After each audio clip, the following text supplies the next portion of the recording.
Recording in progress.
Good morning.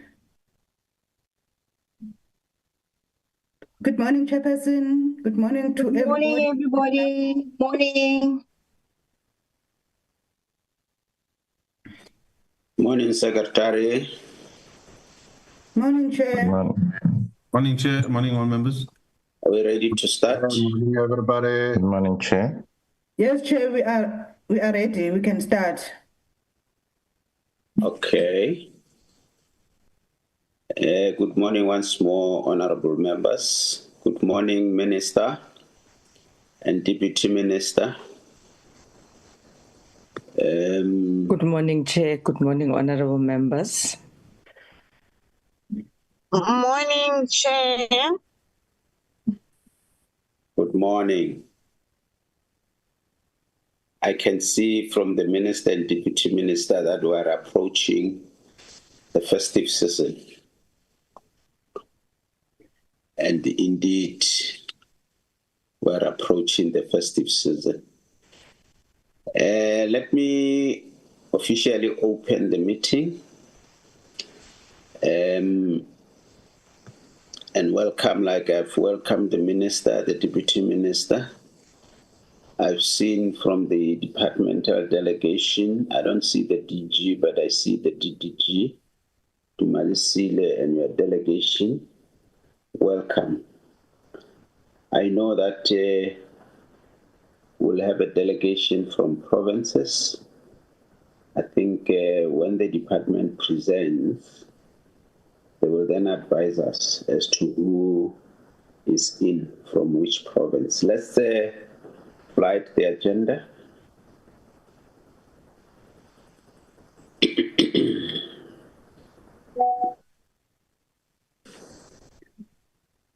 There is the agenda, honorable members. We'll get a feedback from the Department on Emergency Fund. We'll then get a briefing from provinces on their readiness. We have the following provinces: Limpopo, Mpumalanga Northwest, Northern Cape, and Gauteng. And the other provinces will meet with them next week, just to get a briefing as a portfolio committee for our comfort that we are ready. Can I get a mover for the adoption of the agenda?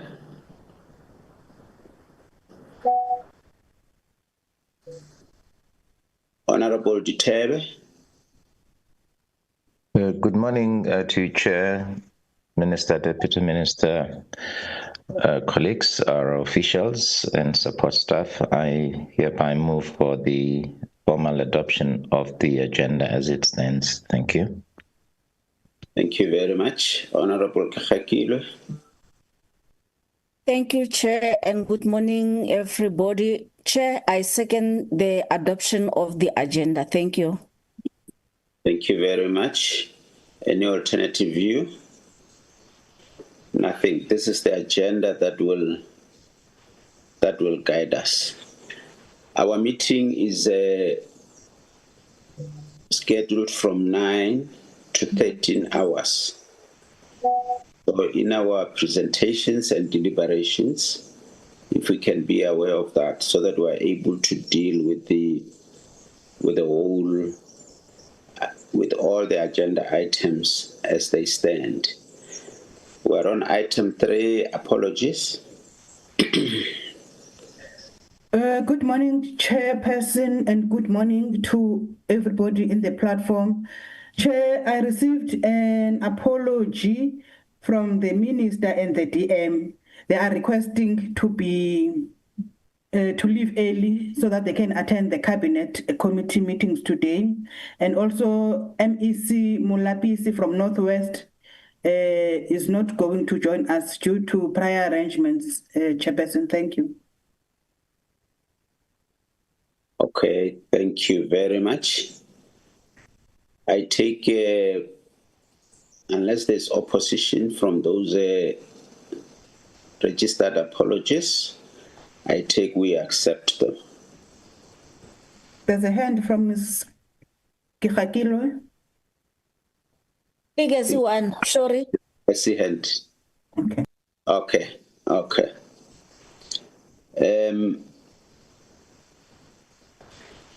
Honorable members and Minister, Deputy Minister, and your delegations from different provinces, we dearly welcome you to today's meeting.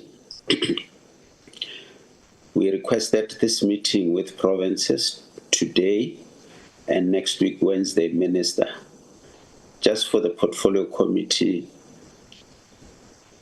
to be given highlights on our readiness for the disaster period.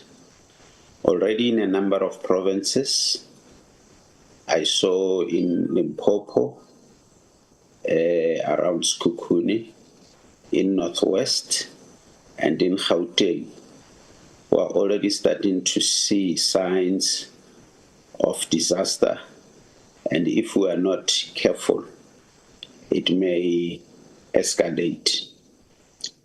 And we thought we need to be sensitive to that and be briefed as a committee as to our readiness. I know it's a difficult thing because it's something that is not within our control. We may plan for this, and unfortunately, something different comes. Of course, a disaster is for all of us in the country as government, but from a human settlement perspective, we just want to know how ready are we. I know, honorable members, that you have received reports late, and I've already got concerns from members that were receiving reports late. The DDG Dumalisile briefed me about the difficulty, because when we coordinate provinces, it is not that easy. Like we're getting a report from only the national department. We haven't experienced it before, but I know we received reports. The problem is these reports are not only meant for us as members. They must go to our political parties, for political parties to do some analysis and assist us with their responses and guide us as we come to the meeting. Now, if we receive reports a day before, it means it's meant only for us members, and our political parties will not have an opportunity to engage with the reports. More so that it's not one report, but a number of reports, although they are speaking to one thing. But I understood the DDG Dumalisile's predicament, and I just said for this meeting, let's continue, and we'll see as we move forward. But it's a concern that is raised by members. But let's continue, because it's important that we receive this report. You are welcome, DG Dr. Alec Muyemi. Without any waste of time, I'm going to give to the Minister to lead us on item 5, and then we take it from there. The Minister will make her remarks. If she continues presenting, it's fine. If she delegates somebody to present, that will also be fine. Honorable Minister, we are in your hands. Thank you very much, Honorable Chair. Let me greet honorable members once more, members of the portfolio, and thank you very much for the opportunity given to us in accepting myself and DM's eldest departure for economic cluster activities and meetings this morning.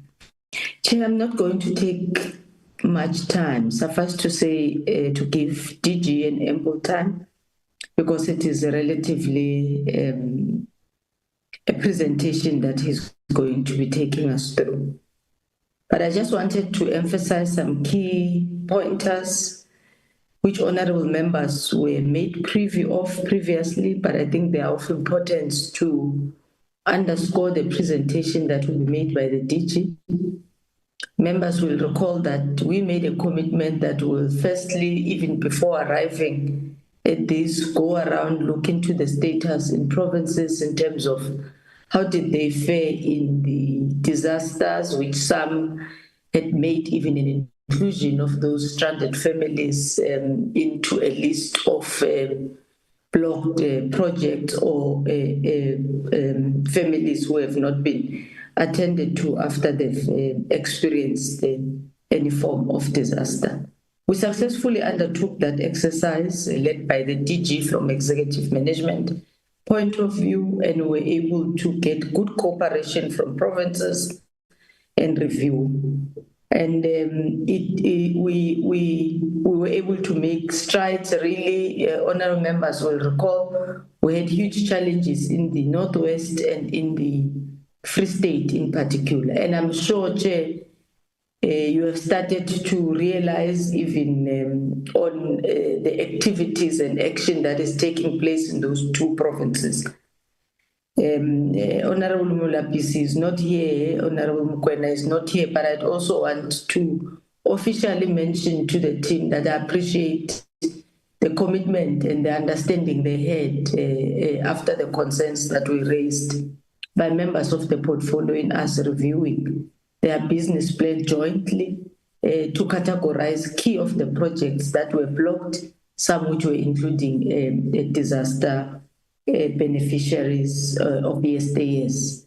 And the second point, Chair, will be the state of readiness that the DG will deal with in depth, which was one of the tasks which was already on the table in terms of the review, in terms of the quotas in relation to how much can provinces be allowed to spend on the disaster and the balance, but also the areas in terms of governance, administration, and tightening issues of accountability, which came with challenges in relation to our disaster funds and informal settlement grind ISOP. And DG in the main with the EMT, they made rounds into provinces at a technical level led by HODs as well to have a discussion, and preliminary served on our last MINMEC, which we held as per our schedule, and we introduced the percentage, and I think DG will and CFO will touch strongly into that allows immediately for provinces to begin and respond into any form of disaster that they may be experiencing at a particular time. In the provinces that you have listed correctly, that have experienced the recent form of disasters, is also a province of KwaZulu-Natal in Umshwathi local municipality, in the areas of Hanover and Umoti. As of yesterday evening, we were still missing two reported family members who have not yet been recovered, but the searches are continuing this morning onwards. One body, as of the end of yesterday, was discovered as well.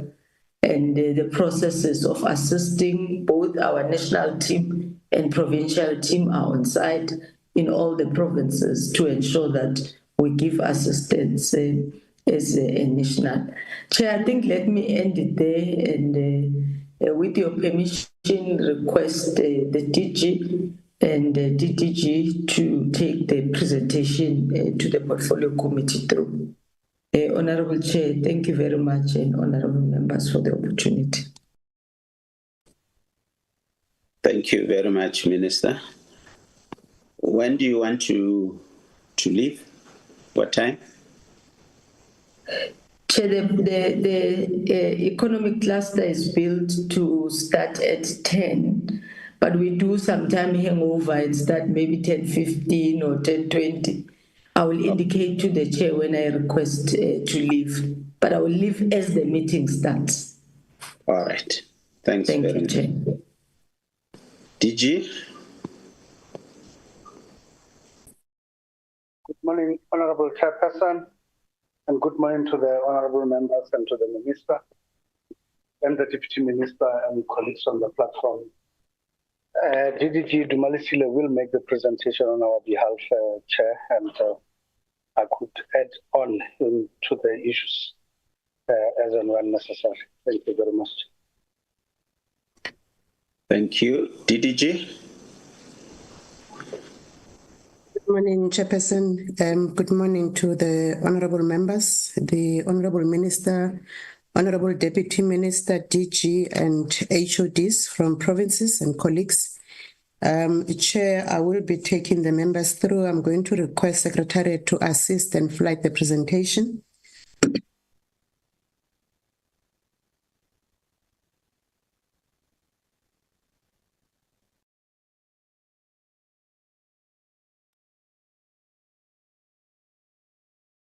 Thank you, Albert. Yeah, okay.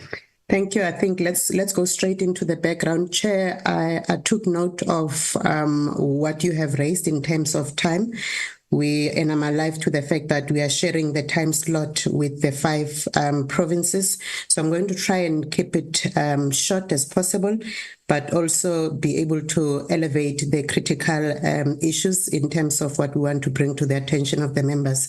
Chair, as the Minister has alluded, we previously presented to the committee, and what we presented was our responsibility and how we have performed since we have taken over the emergency housing program.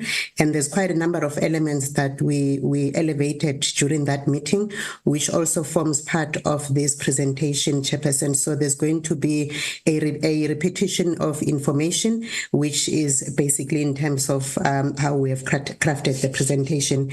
Chair, in your opening remarks, you were correct to say we are now in that season where we're beginning to see some disaster incidents taking place in various provinces, and this is going to be with us for quite some time until we conclude the summer season. And as a result, we have actually come up with a framework as the department, the national department. This is informed by the incidents that have been taking place, also by what the Minister has alluded to, that the MINMEC has taken a resolution to allow provinces to be able to implement part of the emergency housing as we presented previously. So having prepared that framework, Chairperson, we then engage the provinces and to bring them up to speed in terms of what is expected of them. The beauty of this whole process, Chair, is that most of the provinces, they are guided by their provincial disaster management centers in terms of preparing those plans. To the extent that I think 3 of the provinces that we engaged with they were already ready. They had their plans in place.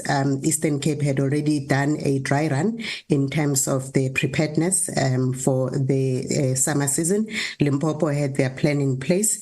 Gauteng, I think they are part of the meeting. They may have been they will be represented by COCTA. They are saying this is the responsibility of COCTA. Northwest is in the meeting as well as Mpumalanga, Chair. I haven't checked the Northern Cape. So basically the objective of this framework is to make sure that there is clarity and consistency in providing the disaster interventions in all the affected areas. As we continue to intervene, we want to make sure that our implementation is the same through and through. We don't want a situation where the national will intervene in this fashion and provinces will intervene in a different manner.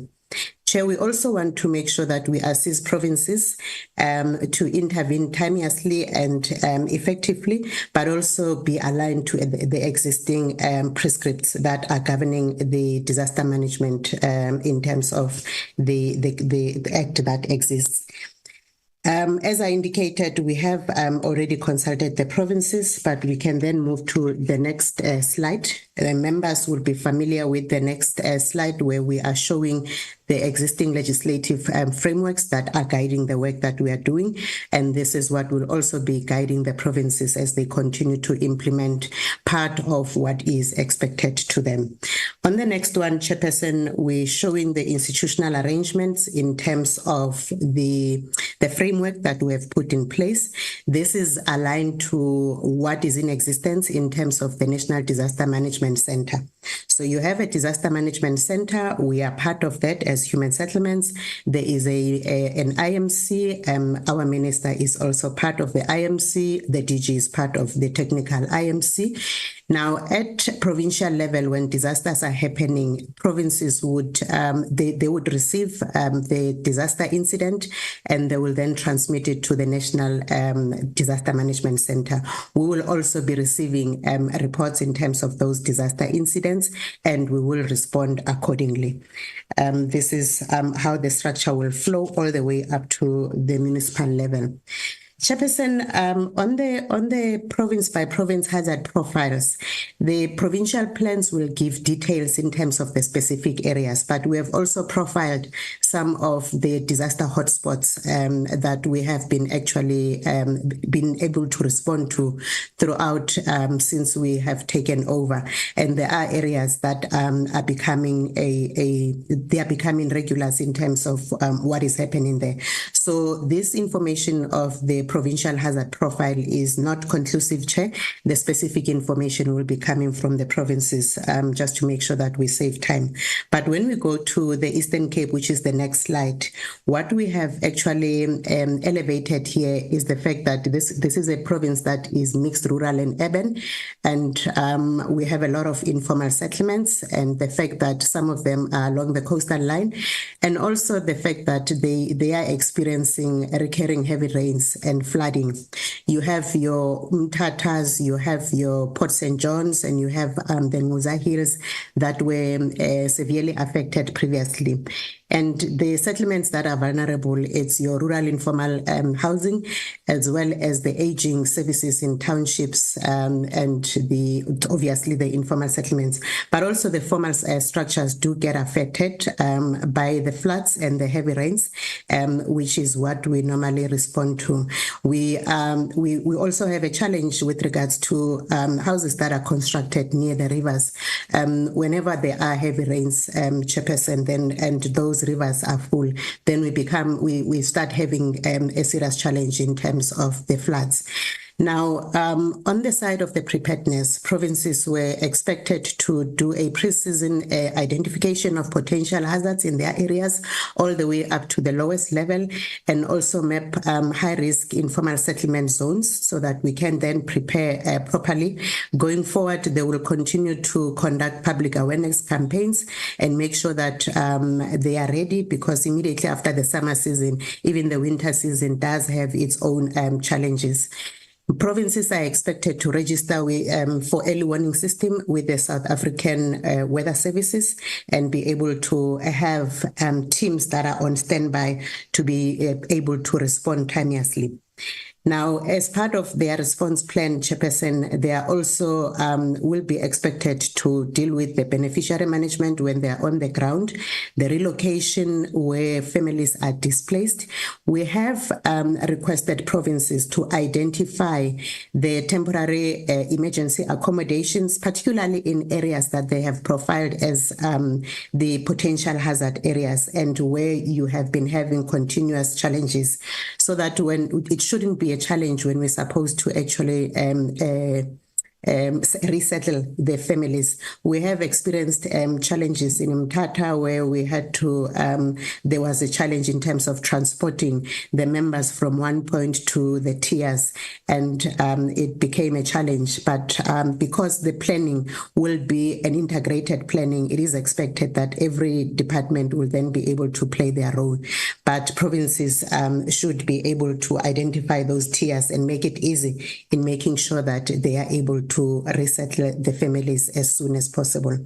They will be expected post the summer period to conduct the settlements and condition assessment, so that then they can be able to close all the gaps that would have been identified during the time when they were providing the intervention. Now, the approach is the same, Chairperson, through and through the provinces. The only difference would be in terms of the background areas prone to disaster as well as the hazards. So that's what I will be focusing on going forward for the rest of the provinces until we get to an area where we talk about our preparedness as the national department.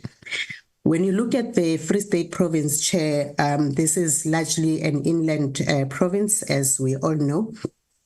And their hazards, Chair, is in relation to the summer heat waves, your thunderstorms and flooding, especially in low-lying areas, and your veld fires that are creating challenges.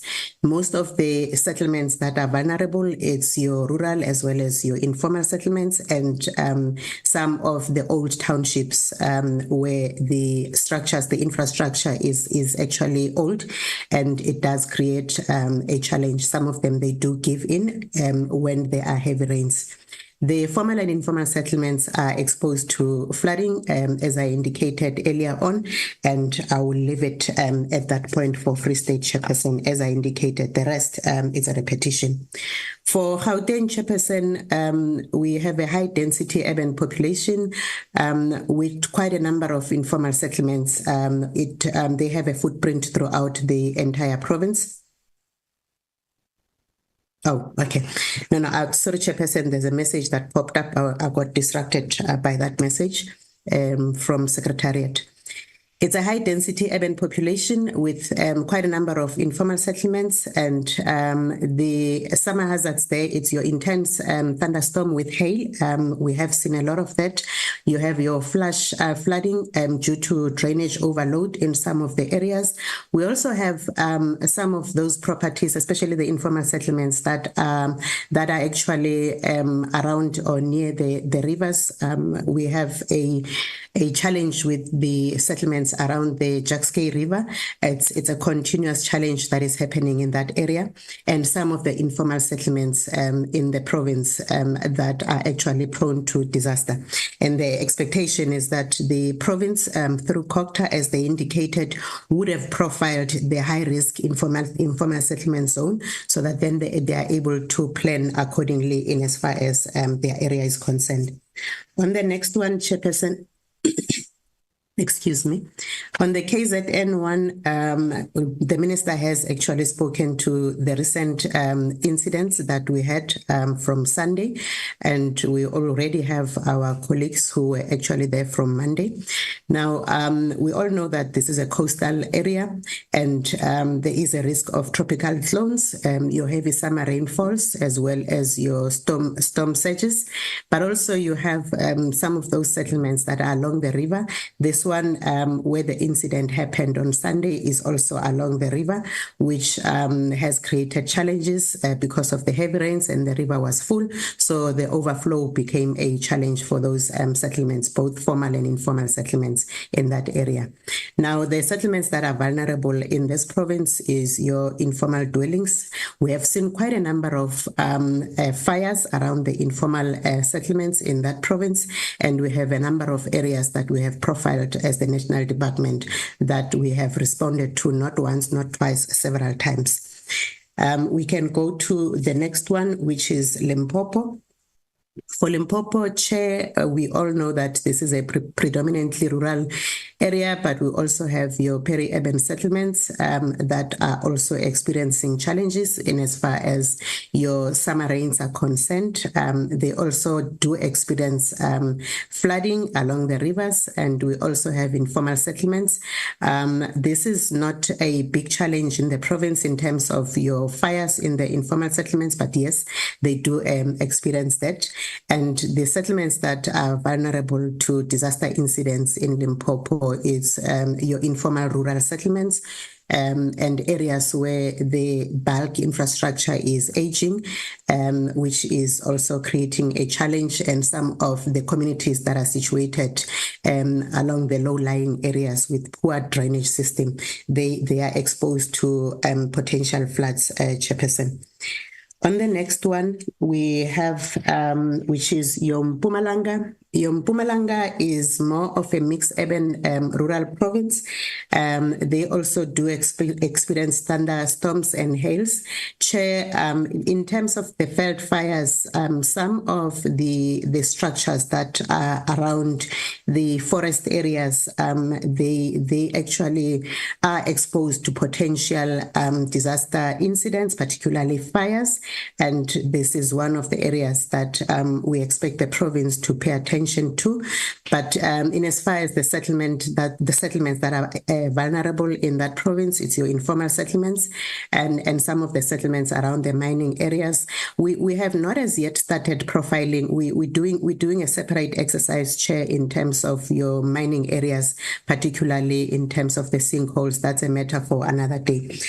The informal settlements that are built near the rivers and wetlands, they are also prone to disasters, and the rural villages that are also built close to forests, as I indicated.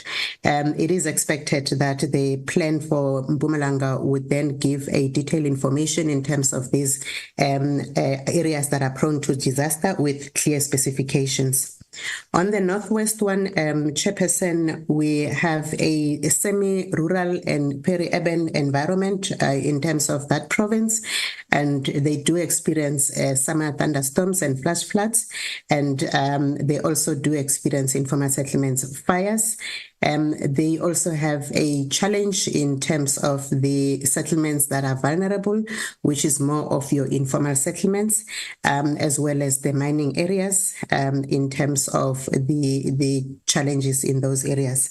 But also, Chair, the informal settlements that are built near the streams of flood pens, they are prone to disasters, which is one of the areas that should actually come out from the plan of the province in making sure that we are ready for such settlements. On the next one, which is Northern Cape. On the Northern Cape one, Chair, this one is sparsely populated, the province, but in terms of the summer season, they do experience challenges in terms of the extreme heat waves, but they also have challenges from time to time with regards to the thunderstorm and flash floodings in some of the areas. Yes, they do have informal settlements fires in terms of the disaster incidents. The settlements that are vulnerable in the Northern Cape is your informal dwellings, especially in the remote rural areas, as well as the challenges with regards to the floodings.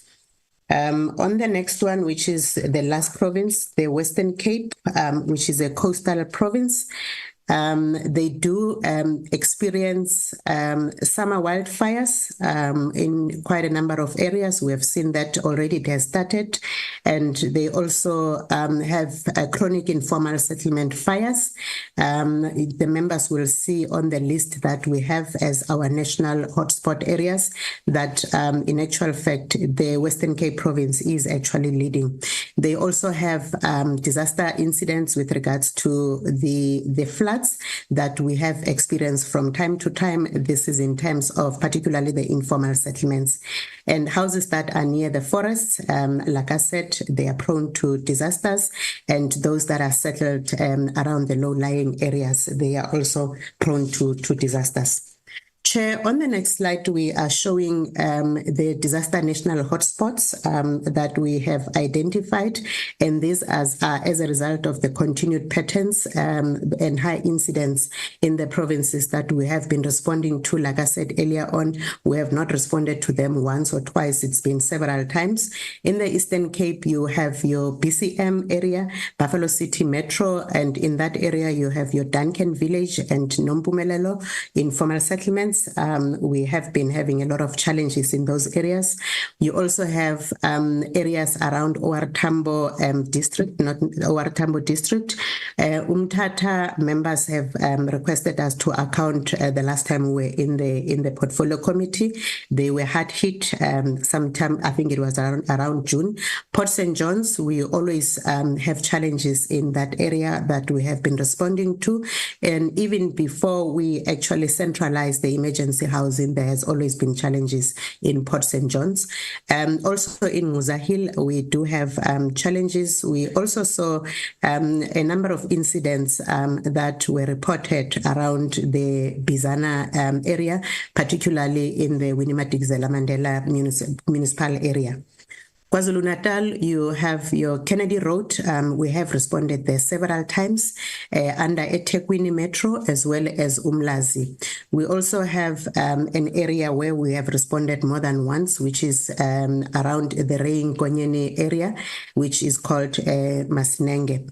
Now, when you look at Western Cape, like I said, that we have too many incidents in Western Cape, and we've been there several times. times. We already know that during this period, there is likely to be incidents around Khayelitsha, Philip, Luandle, the Overcome Heights. Danun members have seen that quite a number of times on the media. It's the informal settlements, and it's usually your fires that have been happening around that area. Gugule too, we do have challenges. Langa, your Joslovo, Milnerton, as well as Wallasdene and Mfuleni. So these are the areas, Chairperson, that we do expect that the plans from the provinces will actually elevate these areas and plan accordingly so that we can be able to respond speedily and make sure that at least we assist the affected households in these areas. On the next slide, Chairperson, we are showing the arrangements that we have put in place as the National Department so that we can be able to assist the provinces over and above their responsibility in terms of responding to the disaster incidents. On this one, Chairperson, which was mentioned by the Minister, where MINMEC has actually approved in terms of what the provinces can actually be able to handle. And this is in terms of the disaster impact. Now, provinces will be able to handle disaster impact on the significant as well as the severe disaster impact that are affecting households from 1 to 51 or more, and more. It's from 1 to 51, Chairperson. And with the provinces, they'll also be able to respond to disasters in terms of the incidents. No, I think I've got it wrong, Chair. My apologies. The National Department will be able to respond to the significant and severe disaster impact that is affecting households from 51 and more.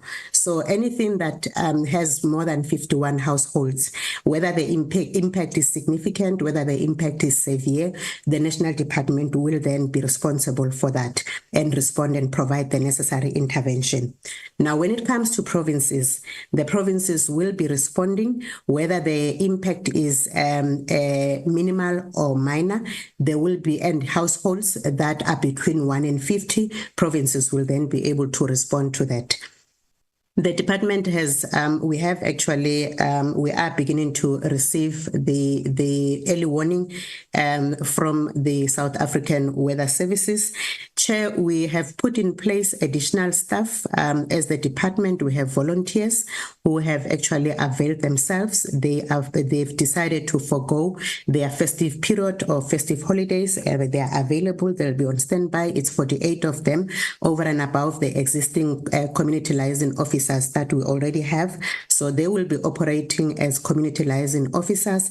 They have already been workshopped in terms of their responsibilities. They are ready to respond. I think some of them have been traveling with the existing community liaison officers to get a sense of what really happens on the ground, and they're able to assist in responding. They will respond like we presented last time, that as soon as an incident, a disaster incident is actually brought to our attention, and depending on what I mentioned on the first bullet point, then they will be able to respond and do the verification and confirm the incident. Once they have confirmed the incident, they will then be able to profile the beneficiaries or the households that have been affected and be able to give an indication as to the kind of intervention that is required. In informal settlements, it would be your fire kits, which is your building material. And in some instances, particularly with the formal structures, it can be a TRU, which we call a temporary residential unit, or it could be provision of a temporary emergency accommodation if those families or households are actually displaced. In some instances, it would be an assessment of structures if they are partially damaged, and that will be done by NHBRC, and ultimately they will then be able to give us an indication as to what needs to be fixed, how it should be fixed, and what is going to cost, and we do provide material for self-repairs. So even the provinces will be doing that, but they will be taking care of the households that are affected between 1 and 50. Chairperson, we have also brought on board 2 additional engineers from HDA. These are engineers that are actually augmenting the resources that we had to make sure that we are able to respond on time in as far as the inspection of the construction of the TRUs are concerned. Now, what they do, they visit those sites, they do the inspection, and they also certify the soundness of the engineers of the TRUs in line with our specifications in as far as the construction of the TRUs are concerned. So HDA has agreed to second these colleagues. They're already on the ground. They have been on the ground. I think it's been almost 2 weeks now that we've had them on board to assist in making sure that we provide the necessary support timeously. Chair, I did allude to this bullet point where I said provinces have been requested to actually profile the areas that are prone disaster and make sure that they identify areas that will be used as tiers, which is temporary emergency accommodation, your BSBs and student accommodation, and make sure that at least families that are displaced can actually be quickly resettled in those areas. Chairperson, we do have existing panel in as far as service providers are concerned for TRUs. The engagements with them is just to make sure that they are available during this summer season so that as and when there is a need to construct TRUs, then we don't get service providers who are on holiday, and it creates a challenge for us in terms of the response time. Similarly, with the material, Chairperson, that we call the fire kits, we are ready, Chairperson, to provide the necessary support as we have been doing throughout the year. On the financial implications, which is the next slide, Chair, as the members are aware, that we do have funding for all those interventions that we have put in place. Albertina, let's move to the next slide. That we have put in place, and this is exactly what I indicated earlier on as to what are the interventions that we actually deploy once an incident has been reported. Chairperson, the slide don't seem to be moving. I would then take it that members do have the copies and proceed in the interest of time. We also have funding that is available in terms of our current allocation for the emergency housing. We have received approval from Treasury with regards to the application that we submitted for the rollover, and we had initially submitted a request for a funding with regards to unforeseen and unavoidable, which was presented by the Minister in Cabinet and subsequently approved. But unfortunately, Chairperson, the approval is not exactly what we had requested for. We have quite a number of huge numbers in 4 provinces that we had not as yet responded to, which was your Mpumalanga, Limpopo, KZN, and the Eastern Cape. This is what we submitted to Cabinet. So right now we have started through the Office of the CFO. We have started conducting verifications. I think colleagues went to Limpopo just to make sure that the situation is still the same, so that then we know that we have to intervene in terms of those numbers. Colleagues will be going to the other provinces as well. We had an engagement with Eastern Cape yesterday just to verify a few things to make sure that we will be able to close those gaps. On the next slide, Chairperson, which is right at the end, not this one, proceed. Chair, we just given an indication. I think there was a question in the previous meeting as to where does the information go when one is supposed to report an incident. I think it was Honorable Dlamini who asked that. This is the information that we are providing. And lastly, Chairperson, we are presenting this report for Portfolio Committee to note that we have put in place a framework and provided guidance, and that the provinces have actually prepared the plans in as far as their level of readiness is concerned to respond to the disaster incidents during this summer holiday. Thank you, Chair. Thank you very much.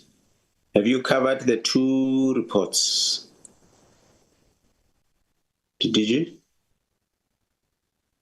I've covered one report. The other report in terms of the decentralization is what we presented previously. So what I've covered now is in terms of the plans for the festive season, and the details in terms of the specifics in every province will be covered by the provinces. Thank you, Chair. Okay. DJ, do you want to add, or are you fine? Yes, Chairperson, I wish to add just one thing, and just to indicate that in terms of the funding that we are talking about, it's part of the grant framework. We have realized, and after engagement with the Treasury, that there would be no new funding made available for purposes of this. And so, other than the national fund that is centralized at head office or at national department, we have then agreed that we can allow provinces to use a percentage of their grant funding in terms of the ISUPG to actually intervene for 1 to 50. We had also attempted to look at the possibility of whether we can't utilize some of the funding nationally and transfer it to provinces, but the Treasury had indicated that would be a bridge too far and it couldn't be reached. And therefore, we are looking from a point of view of the ring-fenced funding percentage that they can utilize. And should they need to respond more and that funding or the percentage has been exhausted, then we are putting in the grant framework the condition that under exceptional circumstances, we may adjust that percentage. Thank you, Chairperson. I think that's what will become a catalyst for the provinces as well as metros to be able to intervene on disasters that affect 1 to 50 households. Thank you very much.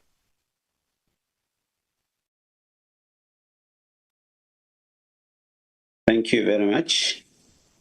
I don't know whether the minister has something to say, but maybe before I give to the minister, because I want to give her before she leaves, DG or DDG, if you can just summarize, I know you once presented it, just summarize the decentralization of emergency funding.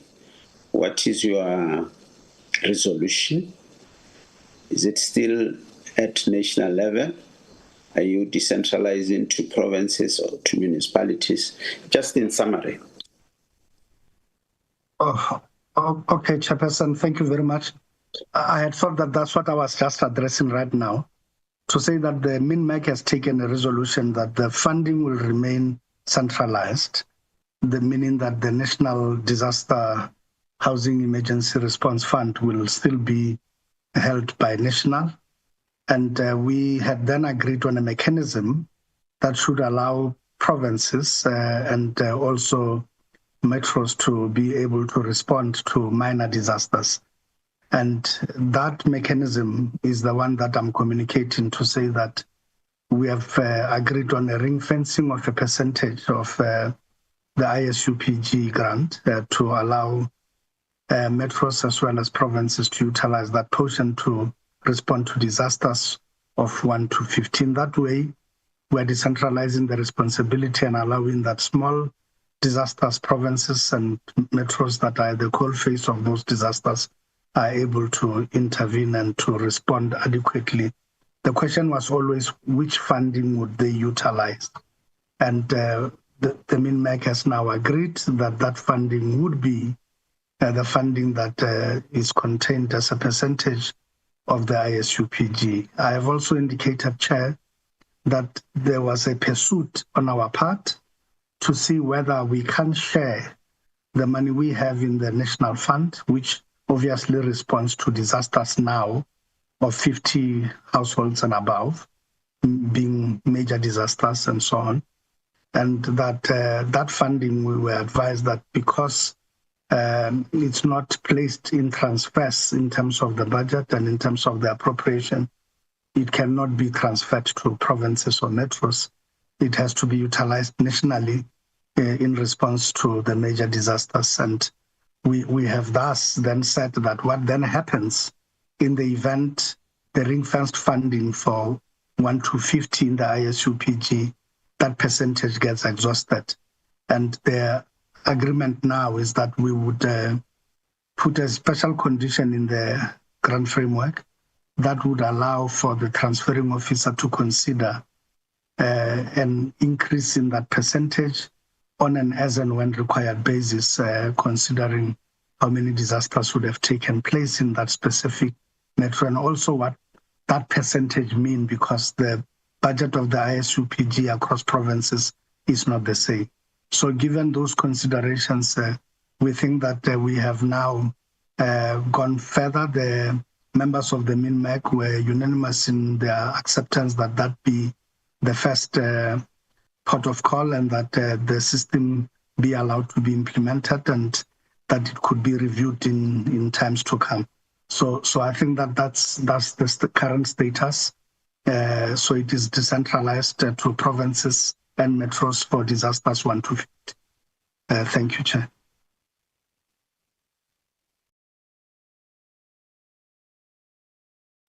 Thank you very much, DG. Thanks. I think it assists. I want to give to the minister before she leaves to make her comments if she has. But Minister, as you comment, without committing yourself, I just want to hear your view on using HDA on emergency housing.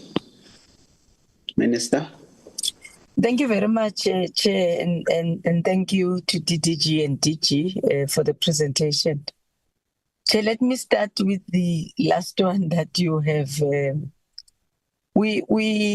We are having engagements on our entities with the purpose of trying to look into what are the other issues that we could utilize internally, as internally meaning the human settlement family, in trying to cover some of the areas. For example, the assessment of informal settlements. Ordinarily, the department would have outsourced such a function, but it didn't. HDA is doing that for us.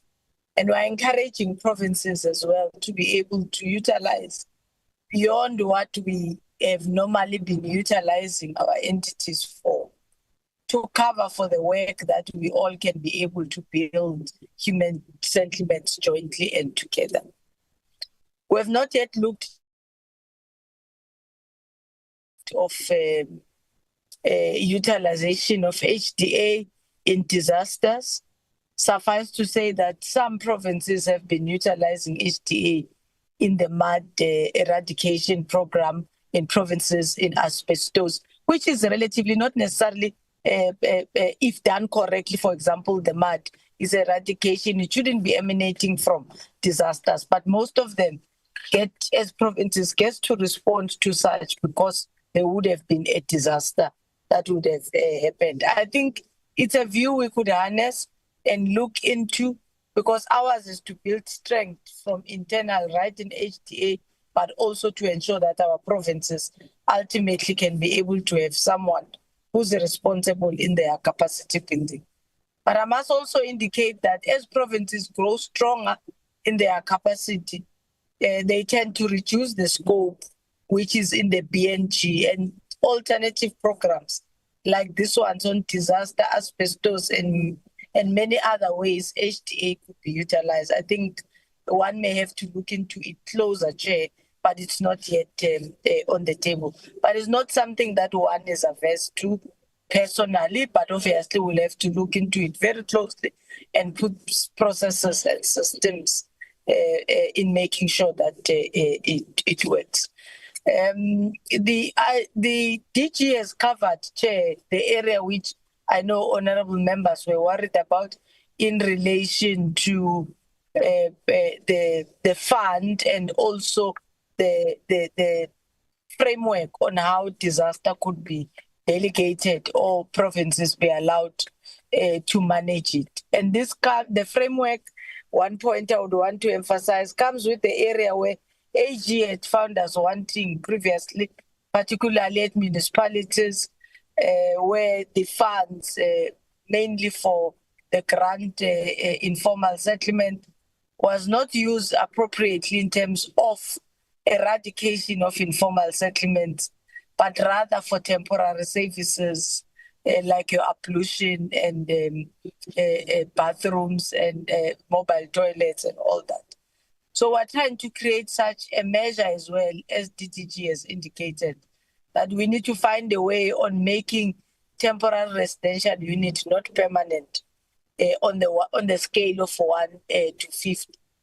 We are going to observe closely that, because in some instances, calculation of recent and past floods are clouded, or rather disasters are put in the recent, even when the money earlier on would have been allocated for the addressing of a particular disaster that would have happened in the particular area, or particularly in KZN, there is a huge backlog with regard to floods and the flood victims of as early as 2020, some 2022, which we are still trying to assist the province to deal with. Other than that, Chair, I think we appreciate the opportunity that has been given to us to test the state of readiness for our festive season and the overall summer season. Thank you very much. Thank you very much, Minister. Honorable members, please note, I'm going to allow provinces to do their presentations. Then we'll have an opportunity to ask questions for clarity or make inputs at the end of all these presentations. And each province, I'm going to give it not more than 15 minutes to present your report.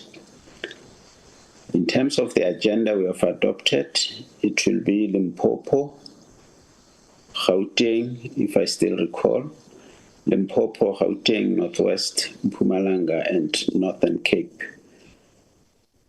The leader of the delegation from a particular province will then introduce your delegation, and the request from Parliament is that, Limpopo, Mpumalanga, Northwest, Northern Cape, the last one will be Gauteng. I guess you are noting. The first one will be Limpopo, followed by Mpumalanga, number 3, Northwest, number 4, Northern Cape, and number 5 is Gauteng.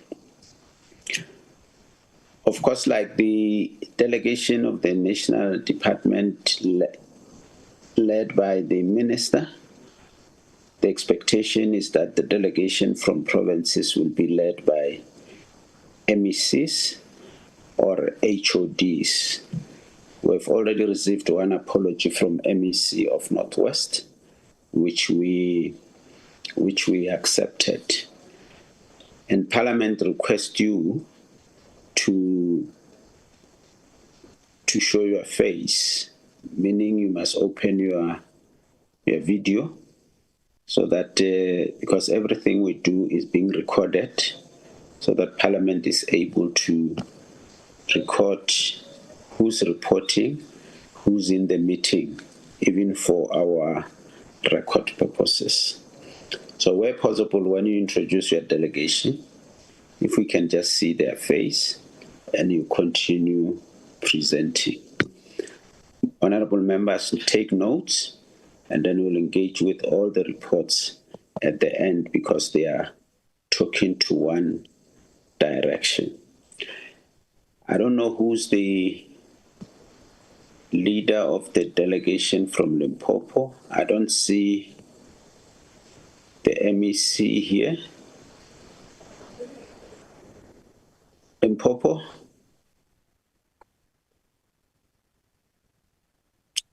Secretary? Who's leading the delegation from Limpopo?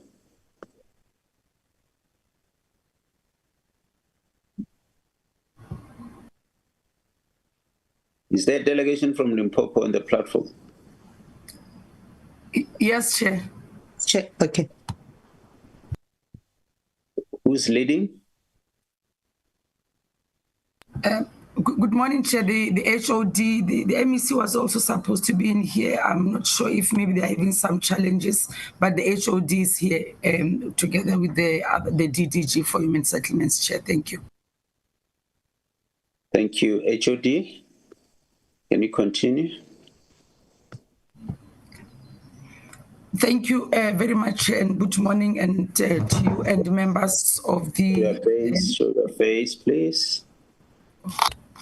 Oh, HOD. Thank you very much, HOD. Thank you very much, Chair, and good morning to you and members of the Portfolio Committee, MECs, DG, and other colleagues. Mujaji Malachela from Limpopo. I would request the Secretariat to help us by flighting the presentation in terms of our level of readiness to respond to the disasters. Secretariat, if you could kindly help. But I can start, Chairperson, with your permission, while the presentation is being loaded. In terms of our introduction, is that indeed as a province, the periods between October and February are characterized by thunderstorms and floods. And in terms of our profiling, and DDG Dumanisile has already spoken to most of the issues there. Capricorn, Mopani, and Sukukune are more susceptible to thunderstorms, though they have pockets of floods here and there, but generally, in terms of the assessment, is that it is mainly storms. The two districts where we have a lot of floods are Bembe and Waterberg in particular. So based on that profiling, and we have seen that between October 2024 and November 2025, we have then been experiencing a lot of floods, and already, as we have said, Chairperson, already we have experiencing a lot of thunderstorms, some pockets of floods in Waterberg, but in the main, what we are observing is a lot of thunderstorms, but we are expecting that around December and January, indeed, we are likely to have floods. I'm not sure, Secretariat, are you struggling with the presentation? Yes, I'm still checking the presentation. I will load. But I've requested someone to assist. Storm, are you trying to assist? Can I make you a co-host? Thanks very much, Chair. I will then be proceeding. Then, Chair, I will not talk to in terms of the... Oh, thank you very much.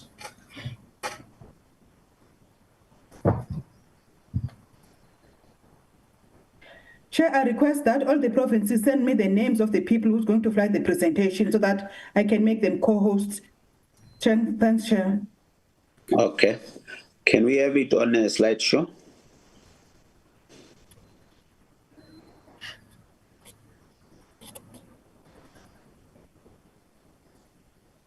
But in the meantime, continue, HOD. Thanks, Chair. The next slide, this one I'll jump. DDG Dumanisile has spoken to all these measures depending on what level of intervention is required. Chair, we have also brought in some of the work that we had been doing previously, because if we can just stick on that slide just for a second, the previous slide, please. Previously, what we used to do as a province, after there were concerns around tents where they were provided in instances of disaster, the department was procuring TRUs to then, this would then give them to the districts. And the districts, when there's a disaster, they would then immediately be able to respond, particularly in areas where the situation was quite dire. Between 2021 and 2020 and 2023, we were able to buy more than 100 TRUs. And then you can go to the next slide. That slide that shows the type of TRUs that we would use to procure. This type of TRUs, Chair, are the TRUs that are actually movable, and they would then remain the property of the district with the understanding that it's a temporary measure after the family has been able either to repair their own houses in particular instances of just storms, or when there's another intervention that has come in place. The district would then take back, dismantle the structure, take it back, and then be able to reuse it. Suffice just to say that, unfortunately, due to the fact that in some instances, quite a number of instances, you'd find that what you need is a permanent structure, and it will then have to wait for a long time. The districts were not able to recover most of the structures, but it was one area that was making the province to be able to respond quite quicker when there's a disaster and the situation is quite dire. We can move to the next slide. The next slide, Chair, we just then talk just this slide, thank you. Just to indicate that just in the very short space of time, because then this talks to the intensity of the disasters we are facing as a result of climate change and a whole lot of other issues that were captured in the previous presentation by the National Department, that we at this moment we have more than 4,000 households that are have been affected by disasters within a very short of space of time. Then this showing the need to always be ready to respond, but also to then start into a way of saying how do we then also prevent the disasters from happening. We can move to this. Is just a breakdown. I will not talk to the numbers, but it just shows, and you are able to see the biggest number is under where we then have to provide other building material or repair. And this is because, like I said, the 3 of our districts are more prone to thunderstorms, where it's just a removal of roofs quite often rather than a collapse of structures.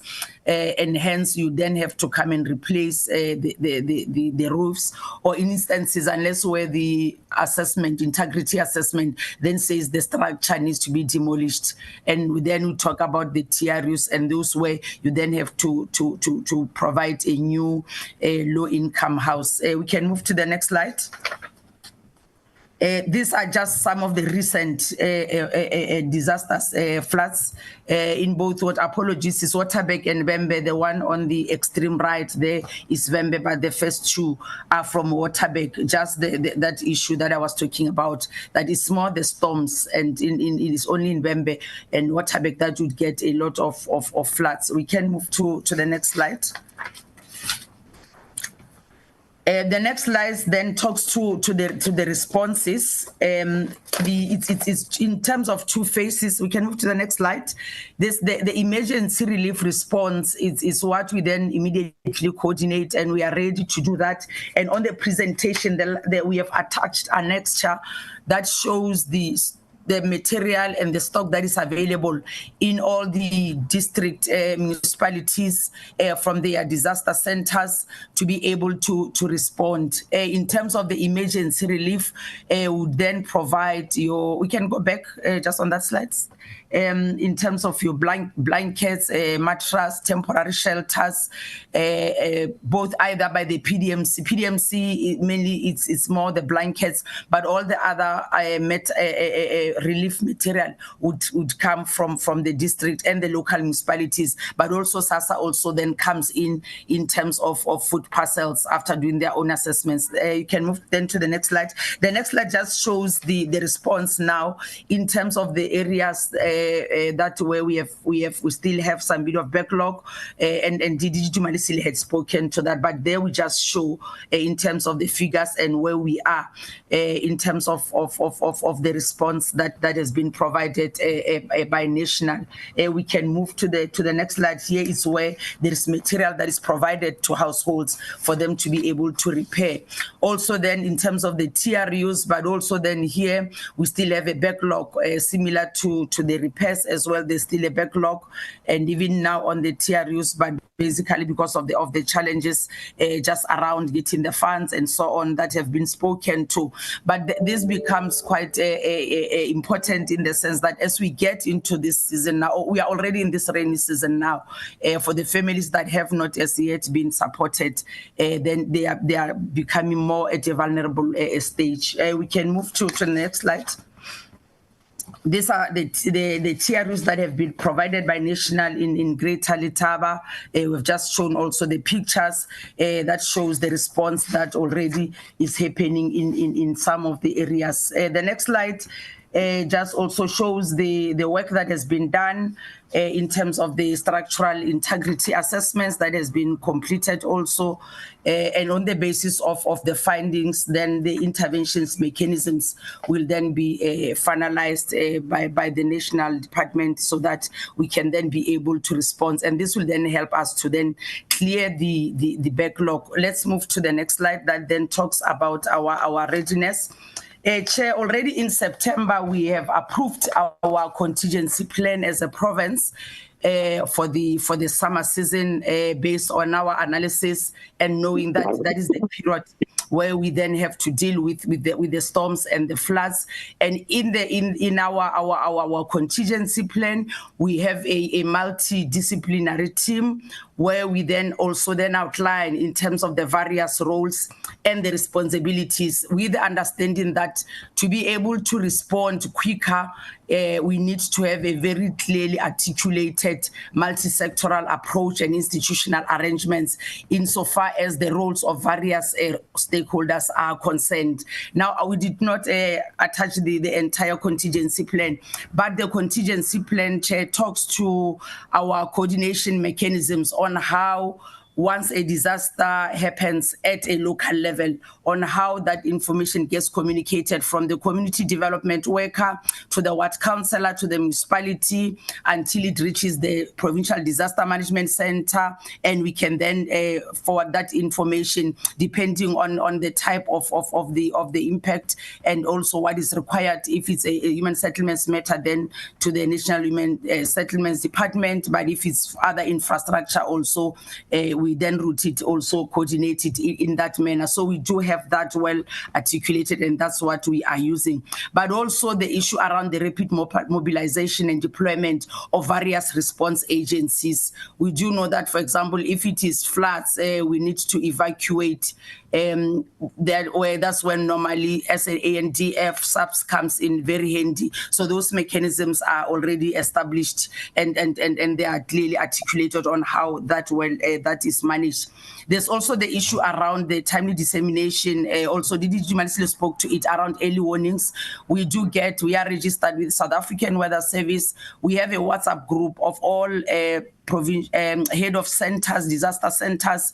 As soon as we get those early warnings, we post it there and we are able to respond, even on any other disaster that strikes. So that communication system is there, but we also indeed do get all those early warning system, and they are disseminated for the purpose of coordination and readiness to respond in should a need arise. We can move to the next slide. We have also in the contingency plan outlined the resources available, is what I said. We have also attached to the presentation as an annexure where you can go and you can see in the district, starting with the Provincial Disaster Management Center, what are the resources available in the districts, also what are the resources available. But also, can I please be released?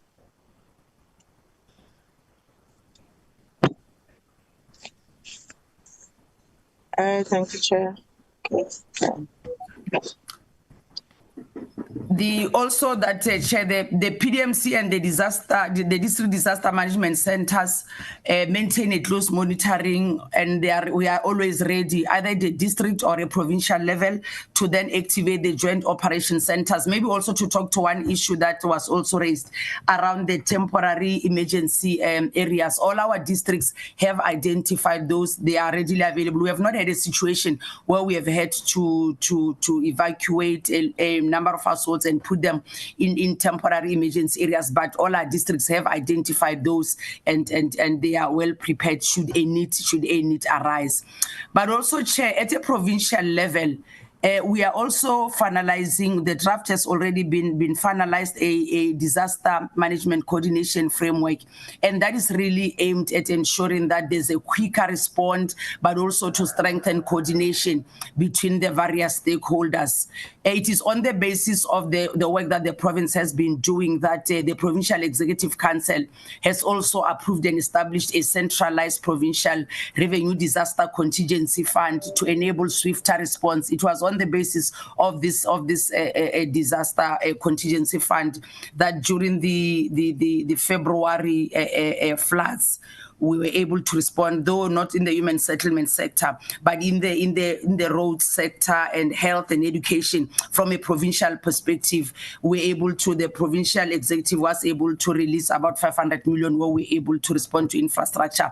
And the reason for doing this is based on the understanding and the frustration to a certain extent that it does take time, even in an emergency, for funds to be available. So that we can respond, but also on the understanding that from a provincial government and in line with what the Act says, that there needs to be resources also at the provincial level to augment whatever resources might also have to come from the national based on the impact and the severity of the disaster. The next slide.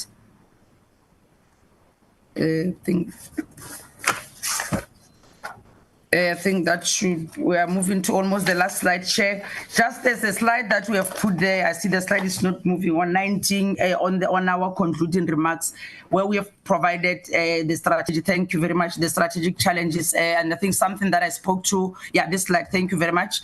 On the slow turnaround times to provide relief materials, what we have seen is that when we had stock in the districts, it was a good thing because then we are able to respond, because once a disaster strikes and you still have to do procurement and so on, in some situations, the situation is so dire that you need to respond at that time. And that's why the proposed intervention there is that we need to maintain a certain minimum level of stock. But that's also what the DG has spoken to in terms of the discussion that has happened. Because we do believe that for us to be prepared, because we know we have those floods, at least have a certain minimum level of stock in the form of TRUs, that as and when disaster strikes, for in instances where it is really the situation is dire, we are able to rescue those households, and you can then give them those TRUs. But also the process between the NDMC and National Treasury, just the system around when decisions are made in terms of finances it takes time, and by the time you respond, the question is it still even a disaster? Because a disaster means you must be able to respond timeously. The other one that we also identify as a strategic challenge is the need to provide ring-fence budget that will provide permanent houses to affect households. Currently, you have to use what you have to attend to those households, but considering the budget constraints and the fact that you do not have planned for those number of houses, depending on the severity of the impact of that disaster, we do think that it's something that going forward we need to look at. The last one is just is part of what the DDG has spoken to, what we need to do based on our own areas, the issues around work with traditional leaders, but also the municipalities for the management in terms of the location of the areas. Chair, we therefore recommend that the portfolio note progress on implementation of the emergency housing program, but also our state of readiness to respond should we be faced with the disasters. Thank you very much.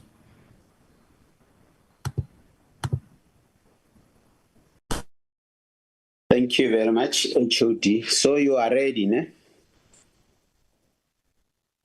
Yes, Chair, we are ready to respond. Okay. Chairperson. Who's that one? Chairperson. Mr. Makamu, MEC. Yeah, Honorable Siam. I just wanted to make my apology. I got in when the HOD was presenting. I was part of the panel that was assessing the DG, so Premier was not there. I was representing the Premier. My apologies, Honorable Chair. Thank you very much and welcome, MEC. Do you want to make some additions? Thanks. Yeah. Yeah, the only additions is when National is here, just to be collaborative when we do the emergency part of it.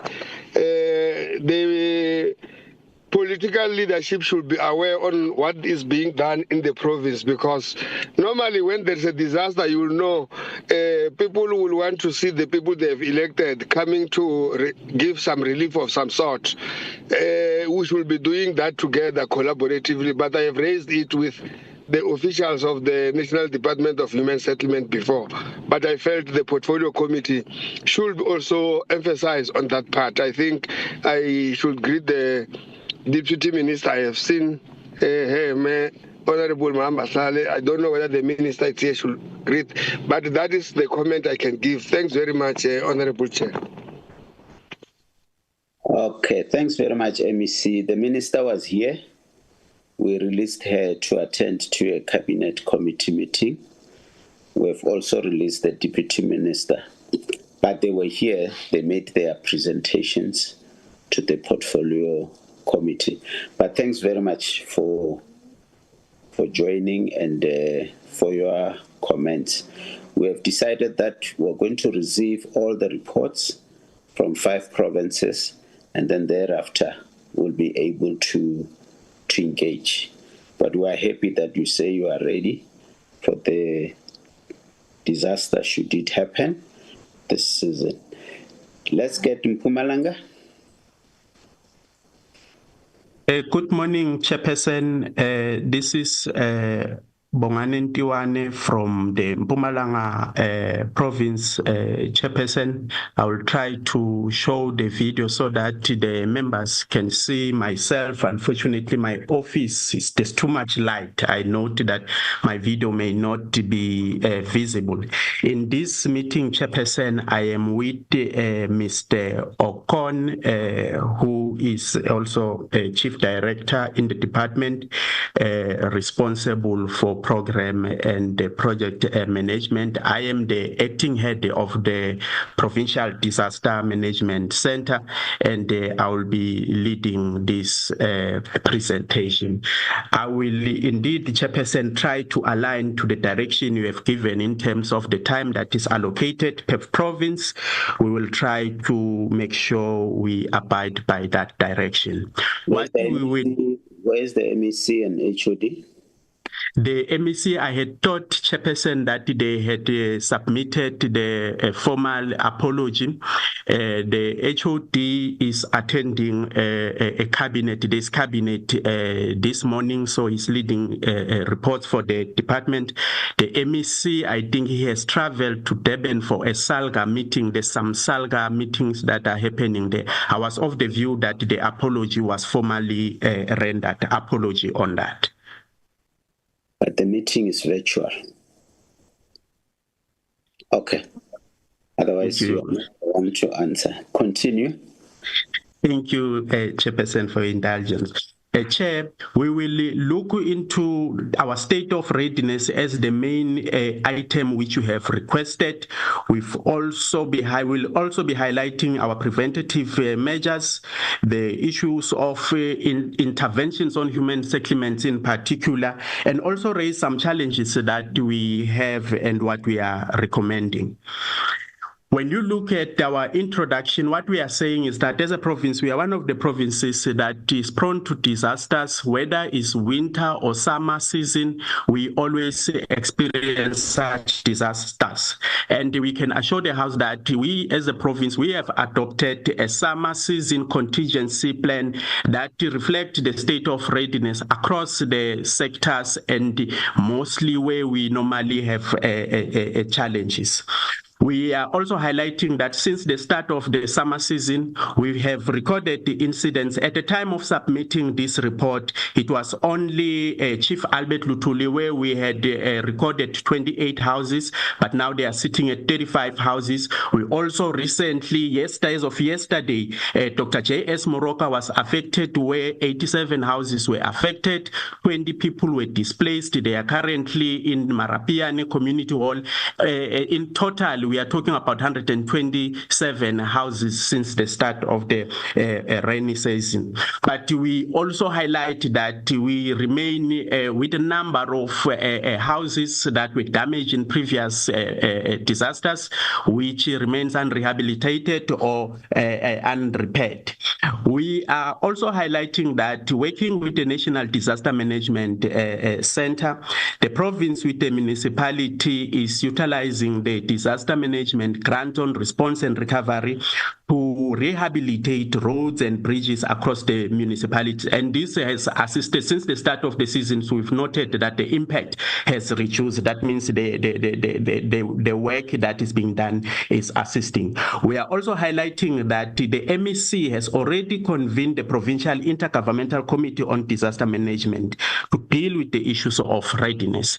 This, at the time of submission, these were the forecasts that we are getting here. We want to emphasize the issue of weather alerts that we are receiving daily, weather alerts and early warnings from South African Weather Services, which get circulated to all our stakeholders in terms of disaster and emergency group, including groups of wards, CTWs. We also have an app called Live Lemphakathi where we also distribute these alerts. There was an orange level 5 early warning for the 24th chairperson, and you can see on that day we did not see many incidents except the ones of yesterday's. All our centers are on high alert in terms of disasters, which our emergency services.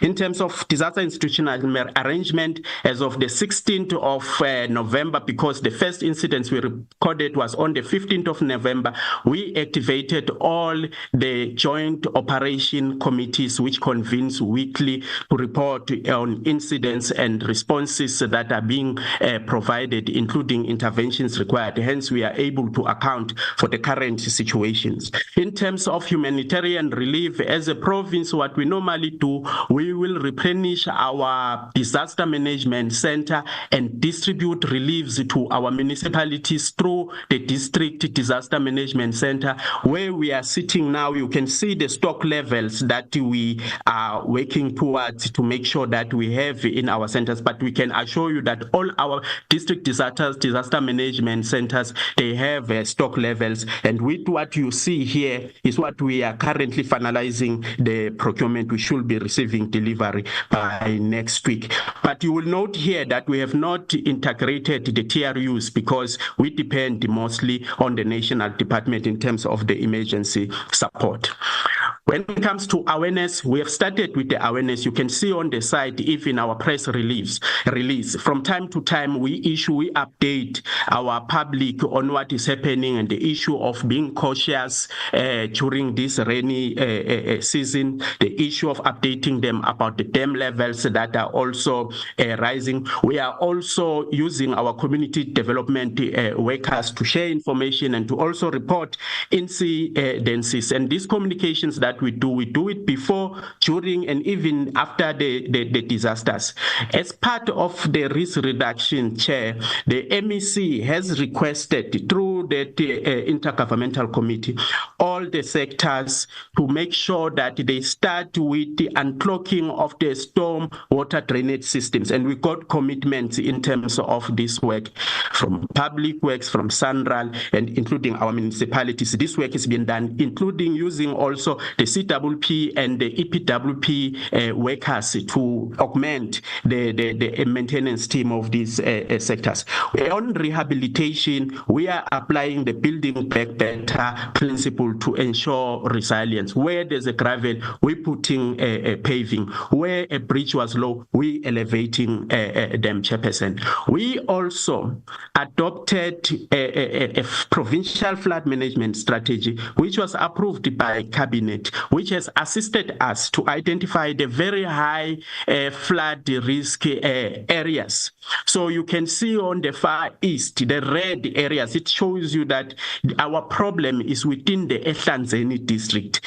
All the municipalities in the Ehlanzeni district are the high-risk municipalities, the west being Nkomazi, followed by Bushbuck Ridge. But what we have done, we have started in terms of implementing the implementation plan of the strategy in terms of dissemination of information, capacity building, the infrastructure protection and resilience, the issue of land use planning, that is land use management, where we're strengthening our enforcement on communities.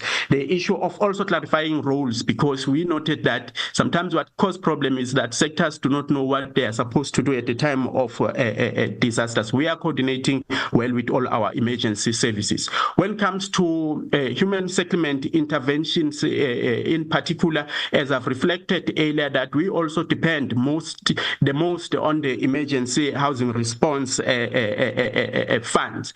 We will see that from 2018 to 2023, as a province, when we're also doing the work, we have done a lot in repairing a number of houses based on the effects that we have experienced. But now, when you look from 2024 to date, we had recorded 2,326 households that were affected and reported to our sister department, the Department of Human Settlement, and we can report that they did appoint the NHBRC to conduct technical assessment and costing of these houses.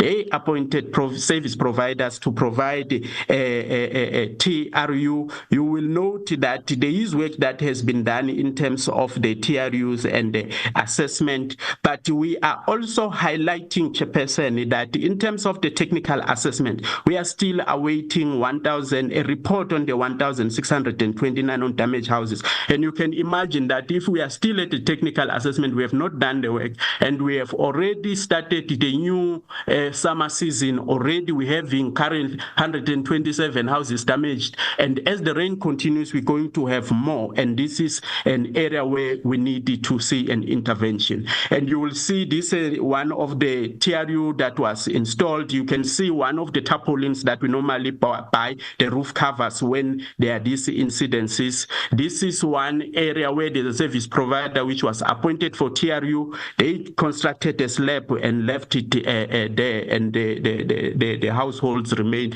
with that challenge. One of the remedial action that we are recommending is that NHBRC should deal with that issue of the outstanding 1,626 houses assessment that is outstanding. The TRU service provider appointed from Nkomazi, that matter needed to be addressed. The one appointed in Bushbuck Ridge, we are saying that service provider must be terminated because it's not assisting us. And we also saying we will want to see an expedited process in terms of the feedback for the June and September 2026 237 households that were affected. But in the main, one of the issues that we have identified, which normally cause problems, whether it's the slightest windstorm or rainfall, is the poorly constructed houses. Not just houses that government builds, but houses that people build themselves. The material that is being used does not align with the minimum standard. And as a response to that as well from our side, we have requested our municipalities to intensify their enforcement processes, enforcement of bylaws, enforcement of the building standard. And the issue of the mobilization of resources need to be addressed in terms of the pace, including the assessment. For instance, the issue of Dr. JS, today they had said they will be submitting to us the list of the affected households so that we hand it over to our national human settlement to assist with the assessment. Without the reform in that process, we will sit also with those households who will forever remain in the community hall. Chairperson, we request that this report be noted. I thank you. Thank you very much. Can we see your face? Who was presenting? We can't see. Your camera is upside down.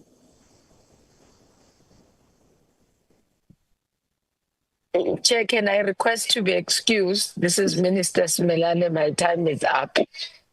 Oh, you were, I said I will stay until I move into the room. I'm inside the boardroom now. And MEC Makamo, that you were gone already? No, I was still here, Chair. Okay. MEC Makamo, the minister was still here. Sorry for that. Thank you. Now you're pleased, Minister. Chairperson, greet for me the minister. He has already accepted your greetings. Thank you very much.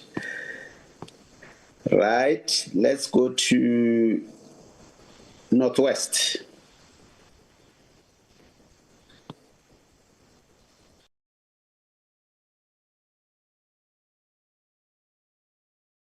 Good morning, Honorable Chairperson and members. Good morning, HOD. I thought I've switched on the camera, Chair. I'm not sure what is happening. Maybe my room is too dark for the camera to capture me. Thank you very much for the opportunity, Chairperson.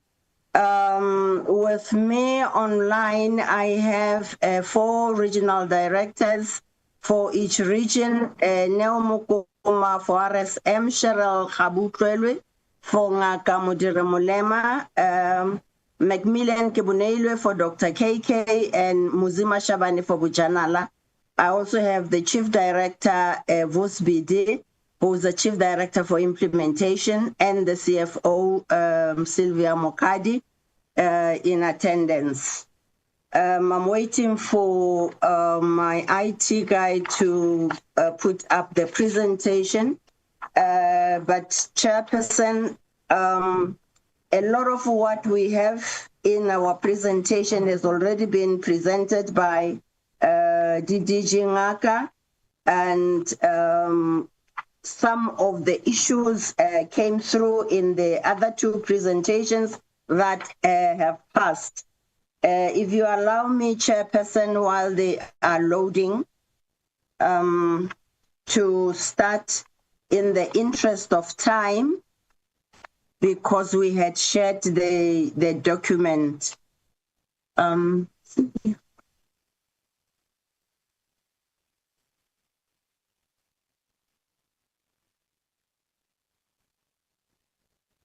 We are waiting for the presentation, but I can start with the background.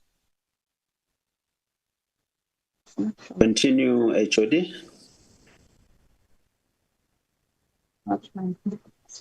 Okay.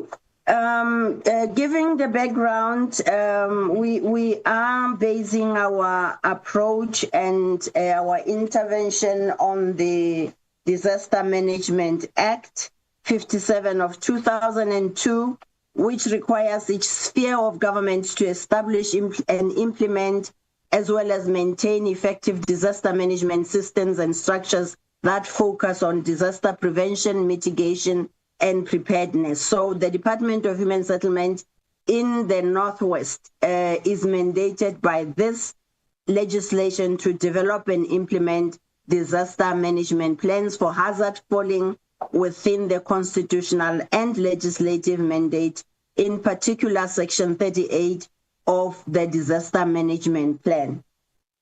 We have an institutional arrangement in place where the department is a member of the Provincial and the District Disaster Management Advisory Forum. There are 2 nodal persons that are appointed as members of the Provincial Disaster Management Advisory Forum from the department. And also the district directors are members of the District Disaster Management Advisory Forum, all the districts that I mentioned. So the department participates in the provincial and the district flood joint coordinating structures when activated. In terms of the hazard profile preparedness. HOD, is your IT person succeeding? All right, yes. Yes, finally. If you can move to the 5th slide. Can we move to the 5th slide, please? Where we're talking about hazard profile, preparedness, response, as well as recovery.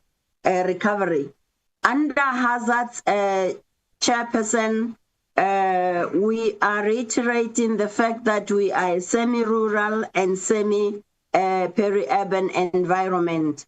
The hazards that are experienced in our province include the summer thunderstorms, your flash floods, your heat waves, informal settlement fires, service infrastructure failures such as water and power, especially during the holiday influx. The settlement vulnerabilities, especially in the informal settlement and in peri-urban areas with limited infrastructure, in the mining towns, housing challenges, the backlog in settlement upgrading. The state of preparedness, Chair, we have done mapping of flash flood risk zones, the upgrade drainage in human settlement zones, the pre-season settlement fire safety audits. We've also done public awareness campaigns about settlement fire risks, the heat wave sheltering and water conservation, the pre-allocated human settlement emergency resource for hotspots, and have response teams to stand by for attending the reported incidents and conduct assessments. In terms of the response plan, Chairperson, the triggers for these hazards are weather alerts, the thunderstorm, hail and flood, fire incidents in settlement or heat wave as reported by the municipalities, and the actions that we are putting in place would be to evacuate and relocate people as needed, to deploy housing and services, coordinate repairs with municipal housing and settlement departments, and the Department of Human Settlement will assist in assessing settlement damage and logs into the National Register. Our recovery plan in short term will be providing temporary accommodation as alluded to by the national presentation. In the medium term, we are looking at settlement upgrading, focusing on drainage, fire resilience, consolidation of informal settlement sites. In the long term, we are looking at formal human settlement developments in safer zones with tenure security and infrastructure investment. The disaster response and recovery, if we move to the next slide, we will participate in disaster management coordinating structures, will support municipalities with application of temporary residence unit, the TRUs, which is the function that lies with National currently. We coordinate the geotech studies for both TRUs and RDPs. We work together with municipal housing units to identify mass care center in case we experience displaced families when the disaster strikes. The risk and vulnerability assessment, Chairperson, the province is prone to both natural and human-induced hazards such as floods, windstorms, thunderstorms, sinkholes, and earthquakes, as indicated, earthquakes especially in the mining areas. The risk reduction strategies include, in terms of mitigation, the department has developed a Section 38 disaster management plan in line with the Disaster Management Act. There's provision of standard RDP houses, informal settlement upgrade, eradication of mud houses, and also ensuring proper environmental impact assessment before development project is approved and implemented. We also do the geotech studies. There's consumer education and awareness campaigns that are carried out on continuous basis. In terms of previous disasters and incidents, the following municipalities have applied for TRUs, and some were provided, others are still outstanding. If we look at Taung, we had about 140 required, only 30 submitted. The contractor was appointed and no longer on site. In Moretele, 6 were required and all 6 were submitted and provided.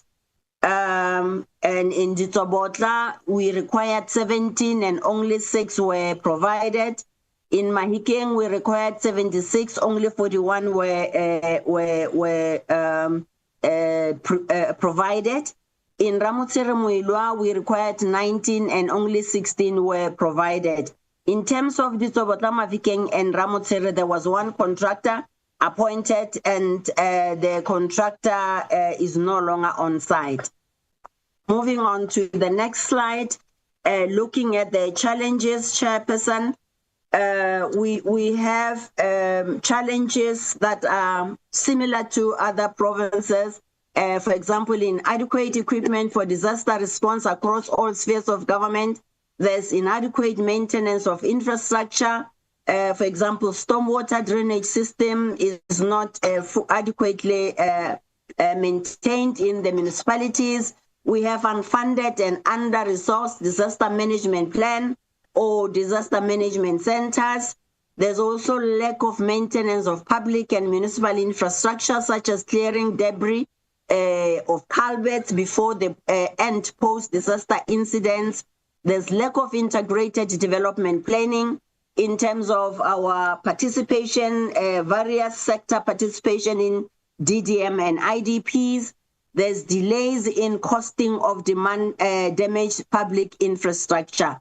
The underlying causes, which means this is where we should hone in terms of solutions, is non-compliance with building regulations and bylaws. And by the way, municipalities are also not enforcing their own bylaws, including people settling in areas where they are not supposed to settle, where you have low-lying areas and floodplains that are being occupied illegally. There's also a continuous use of mud for construction of houses, and when rain falls, the mud houses are the first ones to be negatively affected. There's also poor infrastructure maintenance in our municipalities in general. Our recommendations, Chair, include a request that the National Department of Human Settlement should fast-track the implementation of the TRUs for affected families. For example, that slide that reflected that we needed 258 TRUs and only got 99. It means those families that were affected are still without any form of houses. So if National can assist us in expediting when people are in need. Also, the affected departments, including Human Settlement, to prioritize our budget to address the pressure created by flood disasters, as indicated earlier by National, that a percentage will be available for us to use from the ICPG. Also, community participation and awareness campaigns will improve readiness of settlement residents. This is very, very critical and key so that communities are aware of what to do when disasters strike. The sector departments to develop disaster management plans in line with Section 38 of the DMA of 2002. This brings us to the end of our presentation. Thank you. Sorry, the video is really failing us, Chairperson. I tried to show my face. Apologies. Thank you very much. Thank you very much. Oh, the CFO has made an alternative plan with her device. Thank you, Chair. Okay. Thank you very much. I can see you. So you are telling this committee that you are ready in case we are ready, Chairperson, considering the fact that we are fortunate that our MEC is both MEC for Human Settlement and MEC for COCTA. We are twin departments under the same MEC, so we work closely with COCTA, who are the implementers, the direct implementers of the Disaster Management Act. And they are also mandated with the disaster management. So we are definitely ready for any disaster sites. Thank you. Thank you very much, HOD. Thanks very much. Northern Cape. Good morning, Chairperson. Let me convey my greetings. Am I audible, Chair? Yes, you are audible, but you are not visible.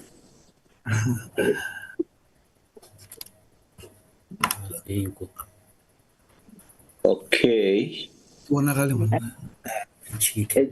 Northwest, just close your video and mic.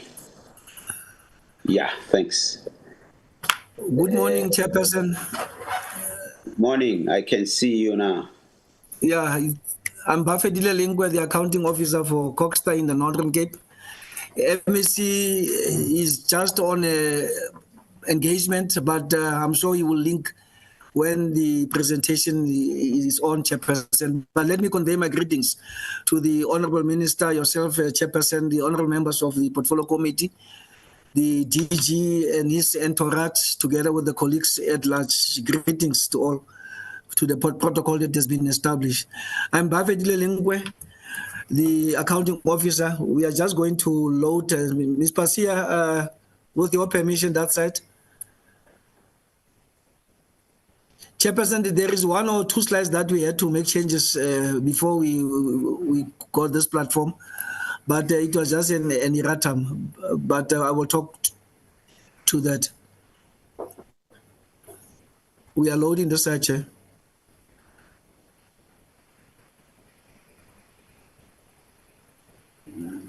Yeah. Slide two. Chair, is it visible? Not yet.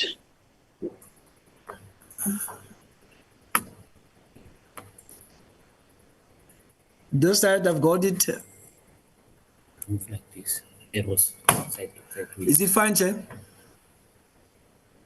No, not yet. Again. It's display.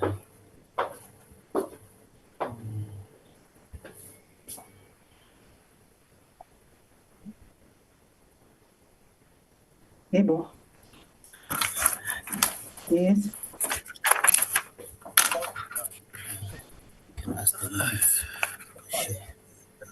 Is it showing now, Chair? It's coming. Tell them to join via Zoom, not Teams. Yeah, it's on the screen now. I cannot. Yeah. But I can't see it now. You just Yeah? All right. Okay. Is it fine now, Chair? Yeah, we see it now. You can just move the slides and present. All right. Yeah.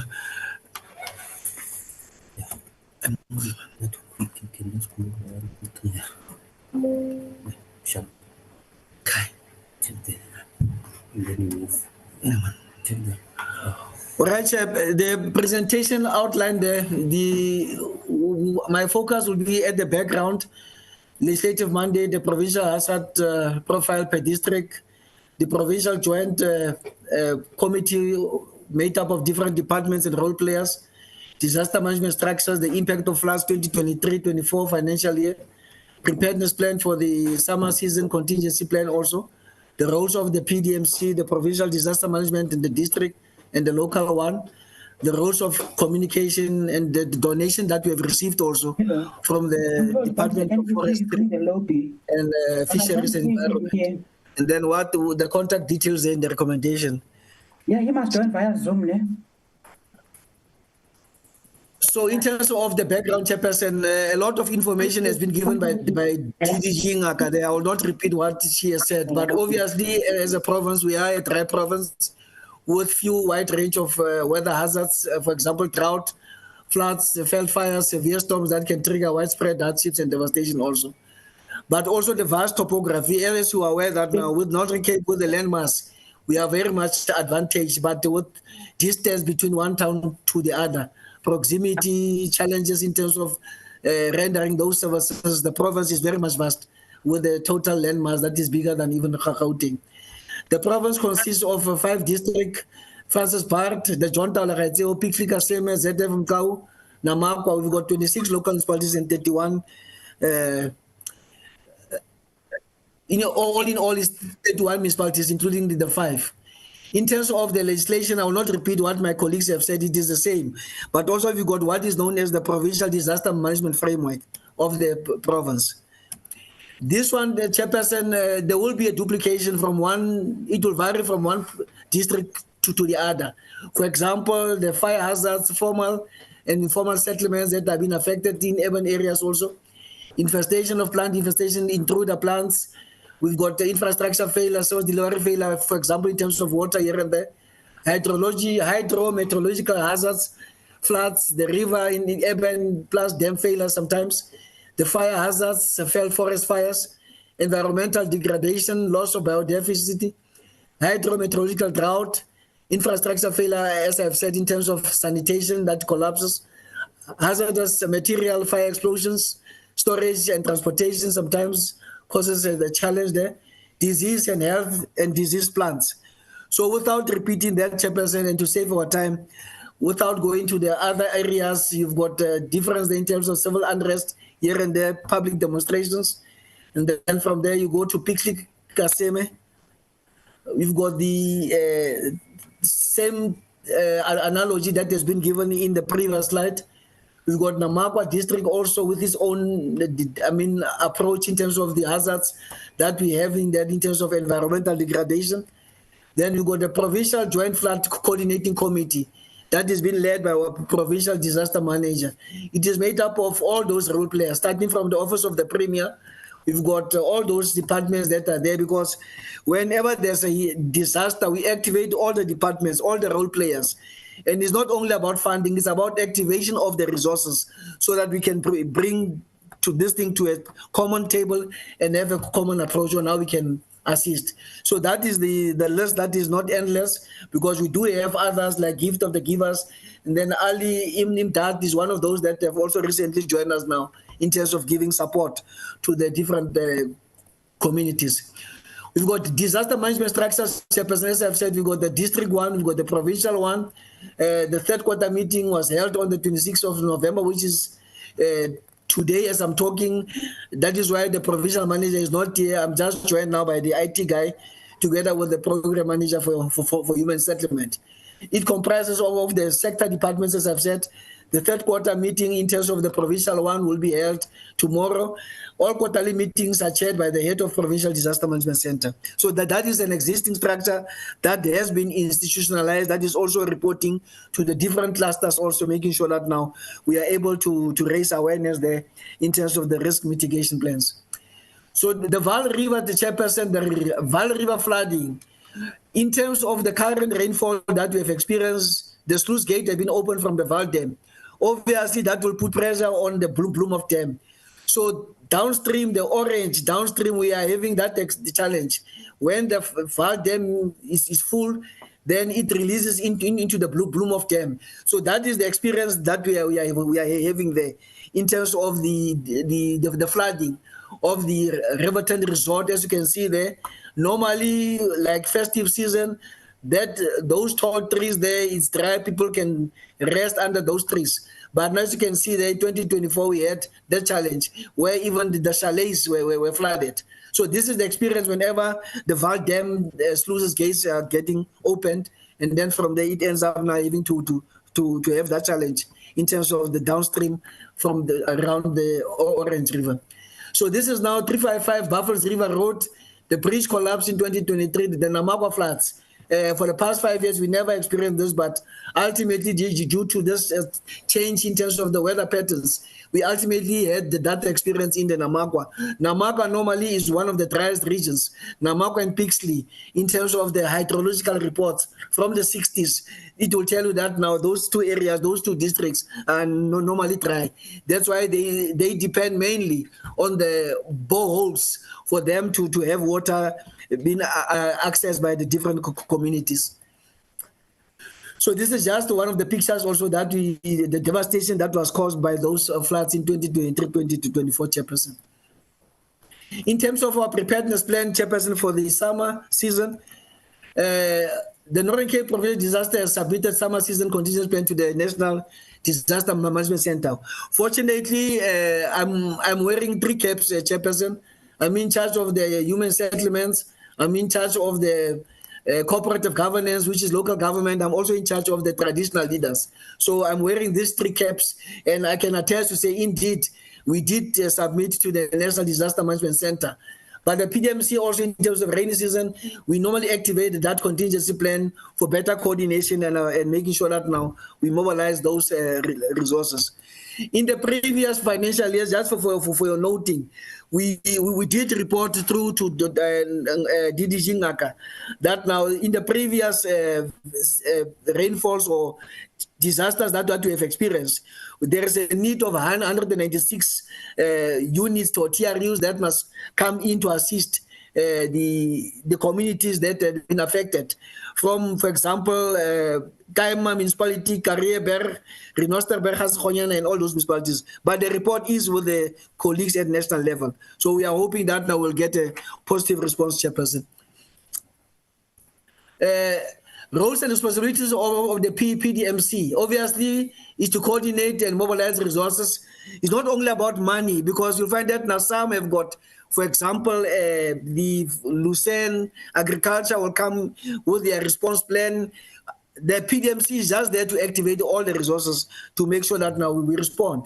The district will escalate the matter to the Provincial Disaster Management Center, facilitate and coordinate emergency operations in the pre-disaster and post-disaster environment, coordinate necessary resources on request, coordination of support to respond agencies, declare provincial disaster when necessary. Obviously, we are there to convene a district JOC, coordination to support district response agencies, issuing of public information with regards to the events, provision of political link between the disaster management system and the community, provision of emergency relief aid. This will also be issued when necessary to any community members. The roles of the local disaster management center, we have tried also to ensure that now even each municipality, there has to be that kind of response, feeding into the provincial, the district disaster also. Obviously, early warning coordination of activation of local contingency plan, convene a local JOC in the event of major events, coordination of support and local response agencies, issuing of public information. The list is there, Chairperson. For example, provide also represent to the district so that now the local should also feed into the district feeding into the provincial disaster management center. So there is a coherent relationship that we have established. Then what is the role of departmental communication team is very much key, because without information being spread, being shared with all the role players, it's a challenge. So communication is very much key in this regard.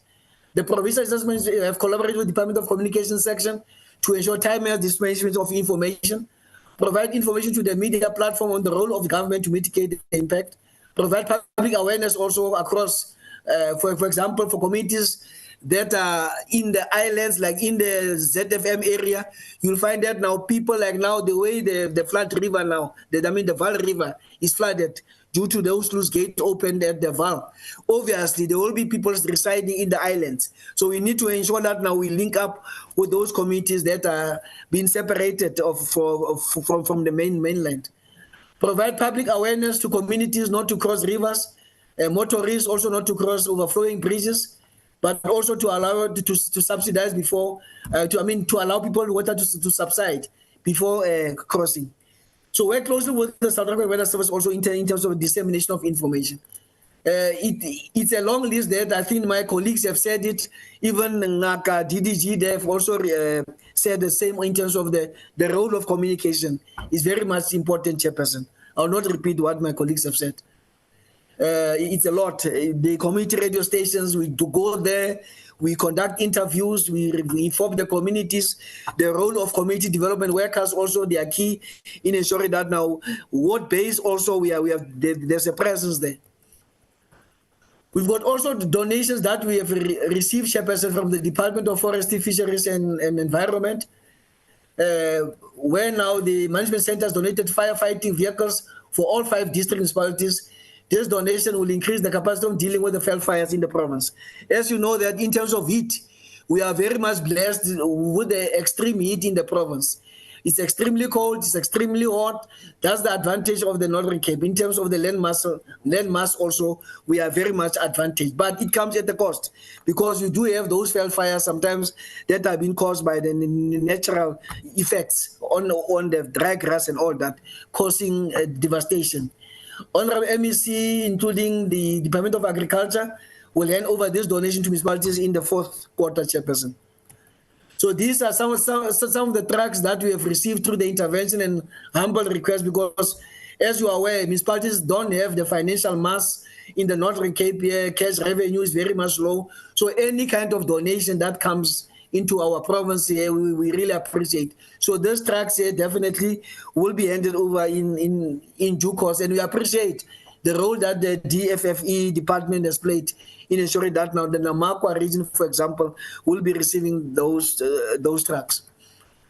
Chairperson, in terms of the contact details, to ensure that now we are ready, this information has been disseminated to all the municipalities, to all the structures that are existing, so that whenever there's a need, Provincial Disaster Management Committee and structure can be activated. You go to the district also, we are ready.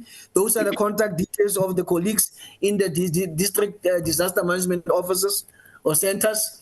What are we recommending here, Chairperson? That now, that the Portfolio Committee knows the content of the Northern Cape presentation with the following emphasis: that the readiness of the province in relation to summer season contingency plans submitted to the NDMC, participation of the PDMC and National Joint Flood Coordinating Committee for better coordination and mobilization of the resources, collaboration with the South African Weather Services regarding receiving and disseminating of early warnings to municipalities. Also, we note the donation of firefighting vehicles from the DFFE to increase firefighting capacity in the province.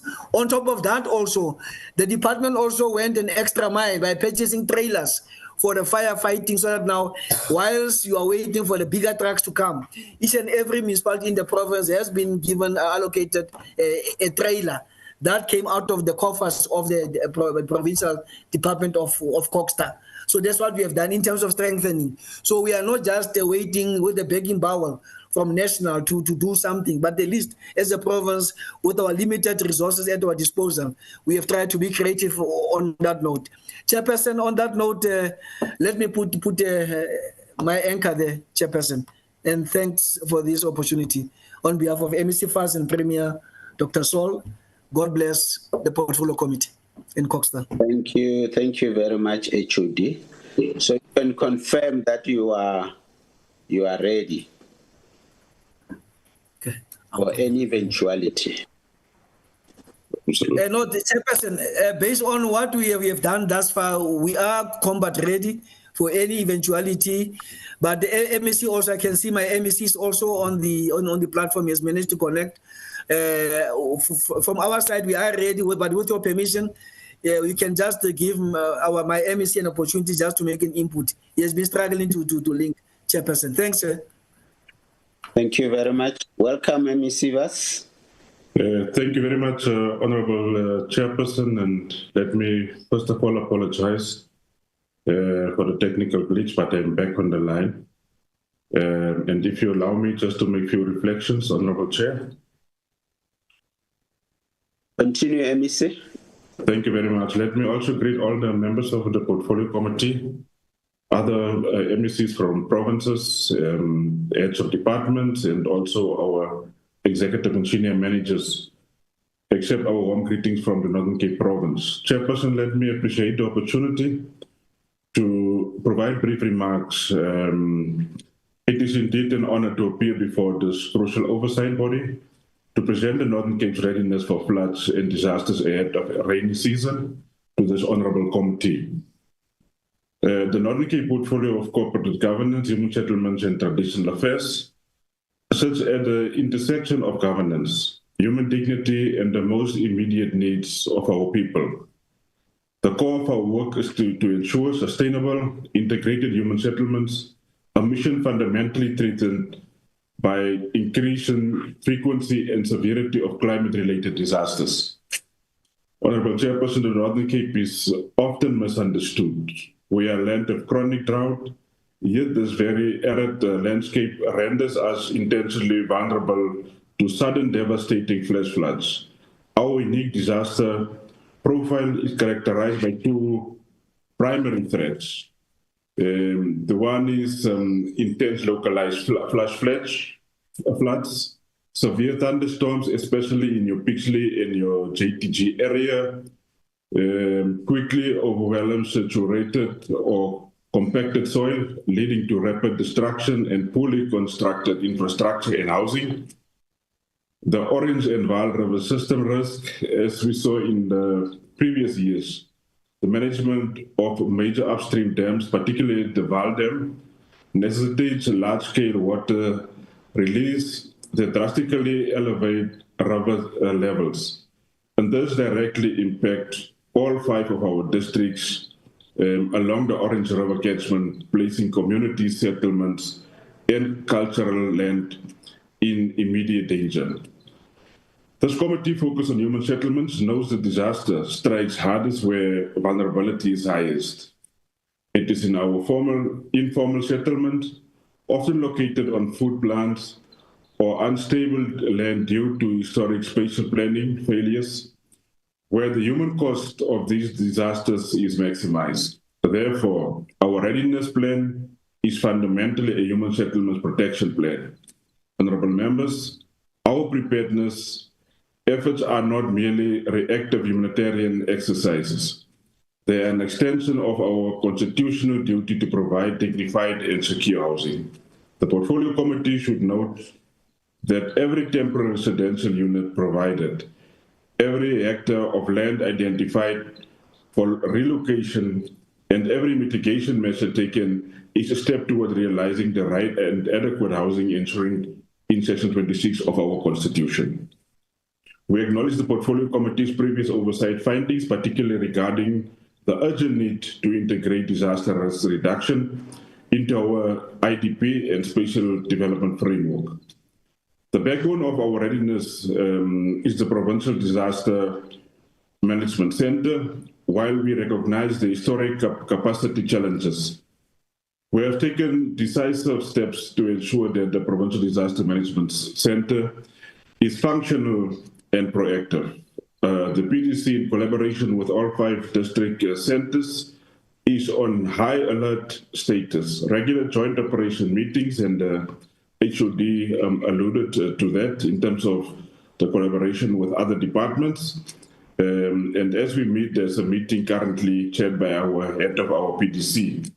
We have significantly strengthened our communication link with South African Weather Service to ensure that advisories on severe inland thunderstorms or potential dam sluice gate openings are immediately cascaded down to the most localized, our ward committees and our traditional leaders and structures. Honorable Chairperson and members, political responsibility demands that we not simply pass the buck when disaster strikes. We welcome and actively encourage the robust oversight provided by this honorable committee. In conclusion, the Northern Cape Provincial Government, through COGSTA, is not waiting for disaster to strike.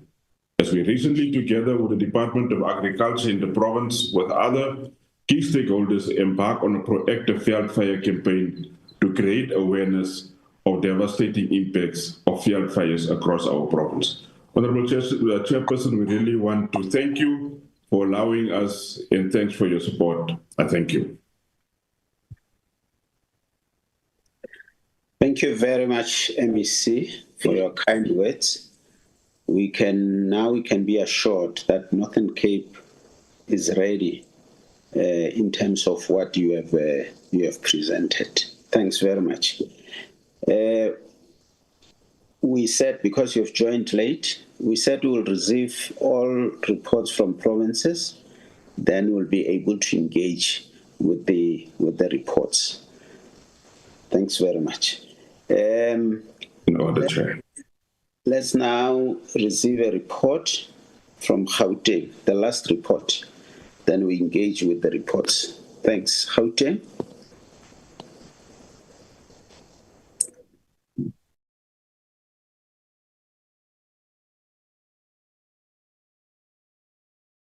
Greetings, Honorable Chair and members of the Portfolio Committee. My name is Tshepo Mkhali. I'm the head of the Gauteng Provincial Disaster Management Center. MEC is trying to connect. MEC Mama Bolo, he seemed to be having a bit of a challenge connecting. I also experienced that challenge earlier on when I was trying to connect. So, but I'm sure in the next few minutes, because he did try to connect, then he was not getting through, and then he called, and I did confirm that the link is correct, and then he was still trying to connect. So I'm not sure, Chair, through your guidance, whether I should proceed with the presentation or perhaps maybe with your indulgence, maybe try to see if we can get MEC to be connected. You'll find us on the way. Continue, and please open your camera. Okay, just a second. I put that up. Hello, Chair. Can we also get his name, please?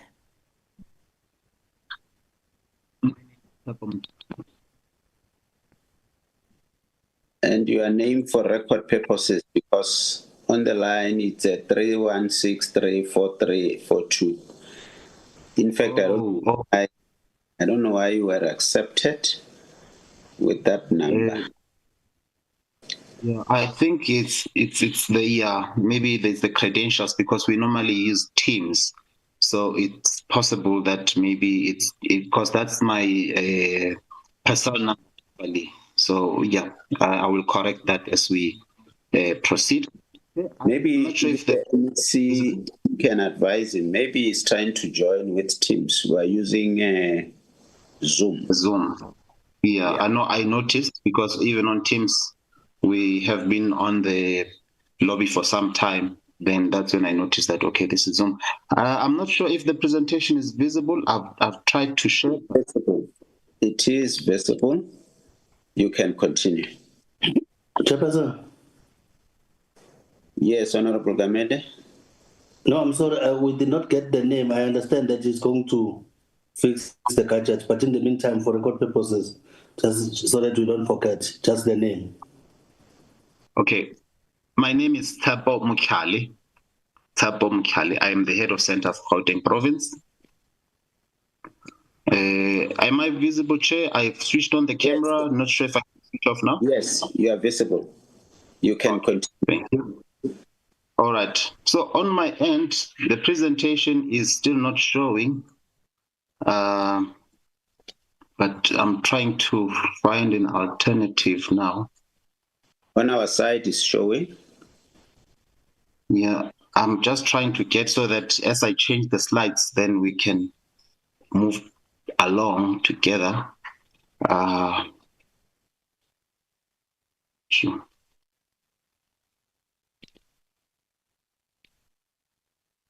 I think maybe it's something to do with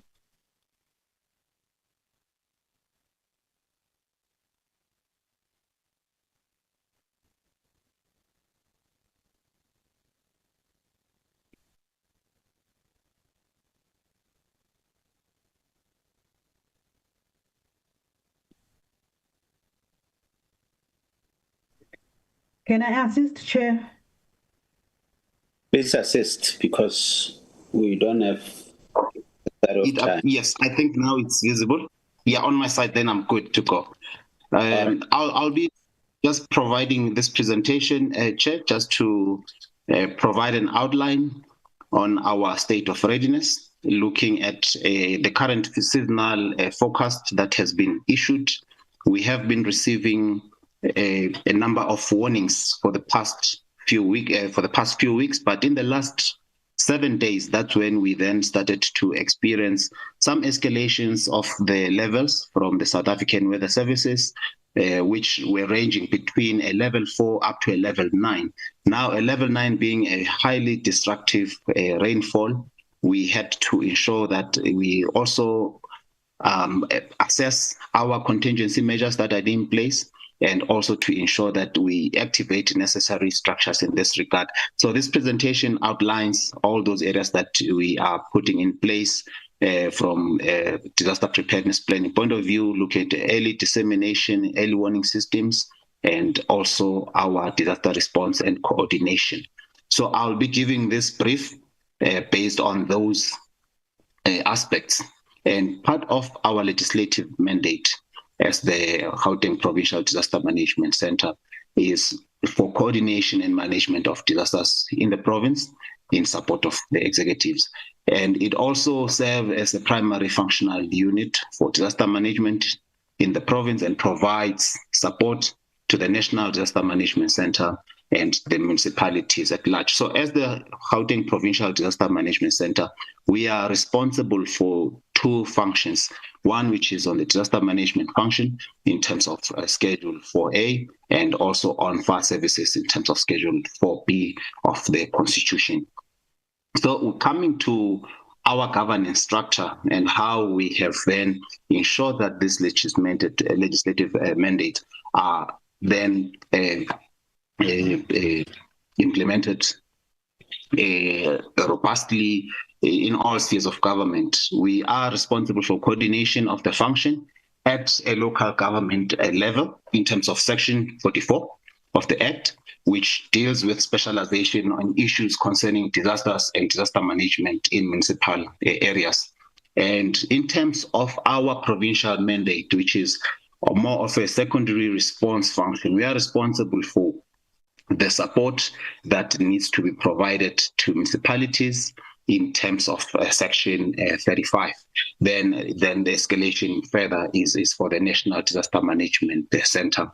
So as we look at the seasonal forecast for 25-26, we have already noted some observations that indeed confirms what the South African Weather Services have already announced, that this is going to be the year of La Nina, which comes with the larger precipitation of rainfall, and also with possible flooding in certain areas. And this is also in line with what we also have observed from that meteorological forecast, which gives a clear indication from the month of November up to the month of March 2026. And as we can see that there is a higher expectation of precipitation, which also ranges from October all the way to 2026.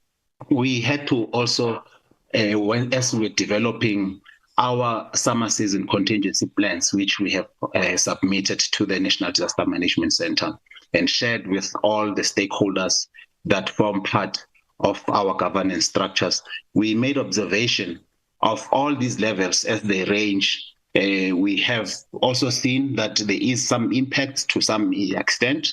Okay, MEC is trying to join again. I think I just received a notice now. Okay, yeah. So we have made some observations of the impacts, which ranges from a level 2 to a level 4, and also from level 6 onwards, which normally comes with severe flooding impacts, especially in the low-lying areas. We have also seen some impact on a level 4, especially which relates to road flooding incidents where we also experience bridges that would flood. And with the recent incidents, when we received a level 9 warning, we had an incident which was reported in the city of Tshwane, where a vehicle plunged into a low-lying bridge and was trapped. And there was activation of the emergency services, and all passengers were successfully recovered and rescued. So I'm highlighting this point just to emphasize the need for us to even strengthen further our engagements with communities and with to strengthen training and education campaigns, which also deals with this matter. So when we look at the impact analysis, the areas that we have identified in the city of Tshwane, Mamelodi, Soshanguve, and Olivenhout-Bosch, these are the critical areas. In the city of Ekurhuleni, we have also identified some areas which are normally critical during a level 4 warning. And then the city of Johannesburg, Alexander, mostly on the parts of the Jaskei stream, and then in Soweto, which is normally along the Klep Rivier.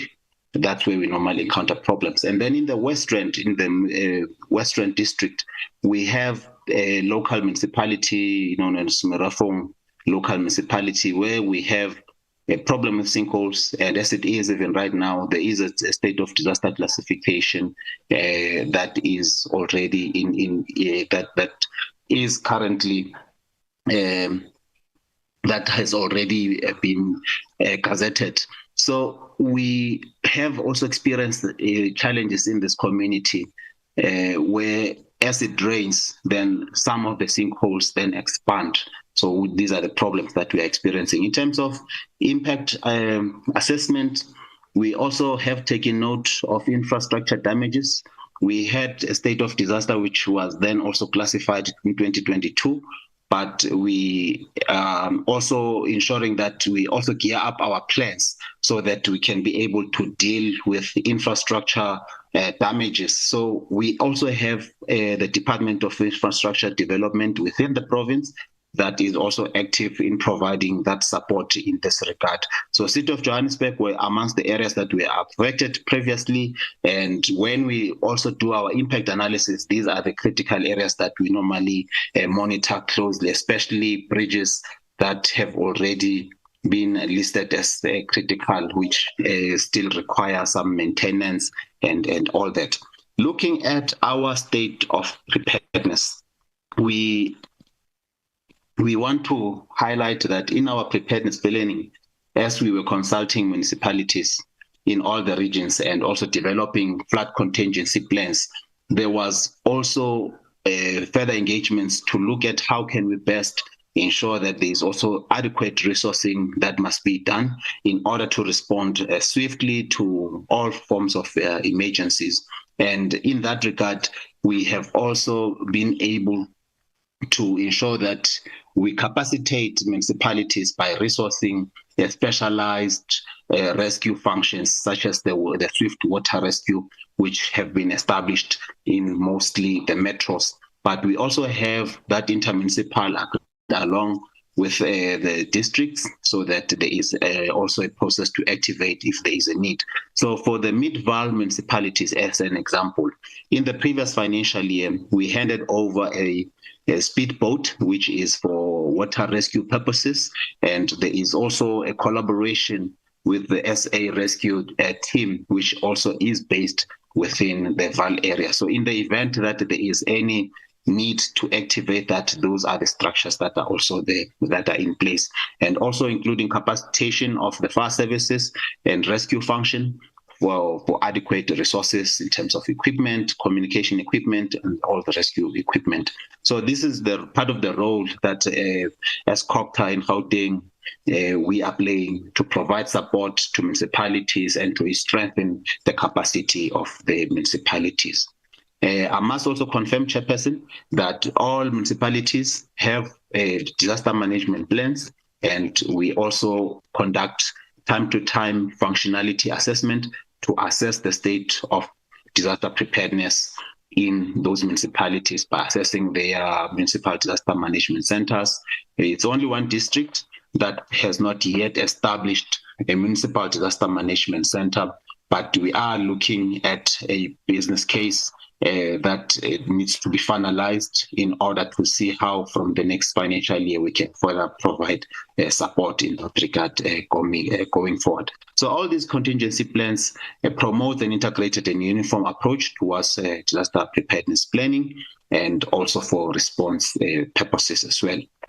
So by looking at our risk and vulnerability assessment and our hazard rankings, flash floods, we normally have a very high likelihood, which also comes with a very high impact. And this also applies to thunderstorms, heat waves, hailstorms, and strong winds, even tornado incidents that we have experienced over the past couple of years as well, which have left a number of households homeless as well. When we come to the state of readiness from an early warning perspective, we conducted a study where we wanted to analyze the impact of early warnings, and we identified some gaps, especially on the dissemination part, and we are strengthening even the effort in that regard. How we normally disseminate early warning systems data, as we receive information from the South African Weather Services, there is also a system that is also linked within the PDMC, the system that is linked with that one of source, that interprets the data based on the levels of the warnings, also with that impact warning alert. So with that, we then communicate with our communications unit, which then communicates with various media platforms, including municipalities, on the alert. So these are the programs that we are responsible for to ensure that there is ongoing sharing of information. But we are also advancing even this system by even creating other intelligence capabilities, which we are still finalizing through a process with the CSIR. But importantly to mention is also the process that is underway, which is to develop a mobile application so that in Gauteng, when you are here, you are able to log into our app and you are able to see all the warnings that will be issued. And also in the event that emergency reporting needs to be done, you are able to do so through the app. So instead of institutional capacity and arrangements, this is the coordination structure where we have various sector departments and entities who are then also forming part of this structure to support and to enhance capacity of the municipalities. These are the details of the municipal disaster management centers that we are working with, and these are the emergency contact numbers. This forms part of the disaster response structure, outlining clearly our roles and responsibilities as the provincial government and that of the local government. But there is ongoing synergy through this multi-sectoral coordination and support, which links then the PDMC with the MDMCs in municipalities. And in the event that there is a need for escalation, this is where the national structure also comes in for activation in the event that as a province we are no longer coping and we need additional support. And that additional support can come in various ways, as we have also observed the case study of the Eastern Cape on the activation of air support if there is a need to conduct even air rescue. This is where also that structure fits in that regard. And National has also announced signing of that SLA with SNTF for even further assistance in terms of air rescue and all that. So when we come to our response structure as well, it's also more important to mention that we not only focusing on response, but we also ensuring that there should be additional support to municipalities in the area of prevention and mitigation. And this is what the structure is outlining. But there is also a need to ensure that as we also assess the vulnerabilities as well and the impacts, that we should strengthen even more areas and more support to municipalities, especially with their departments that are dealing with road and stormwater infrastructure matters. Now, in terms of the levels of escalations, our response structure also outlines the areas in which, when there is a need for activation of certain structures and escalation. So these are the levels that we are utilizing. So a level 0, which is a situation that can still be contained by a municipality that may be affected. A level 2, which also is still within that context that municipality is able to manage, but the request for intervention from the Provincial Disaster Management Center, and that's the one. On a level 2, that's when now, as the PDMC, we need to now take charge in supporting municipalities that may be affected. And the level 3, that's the one that describes the activation of the NDMC in this regard. When we look at our incident coordination process, which is also in phases and also outlined in line with the guidelines, it's also informed by incident reporting, where incident is reported and is logged in, and then activation of the primary responders takes place, which is of immediate response, that is in the case of municipalities. And in the event that the situation really requires extraordinary efforts and response interventions, that's where activation of the job takes place.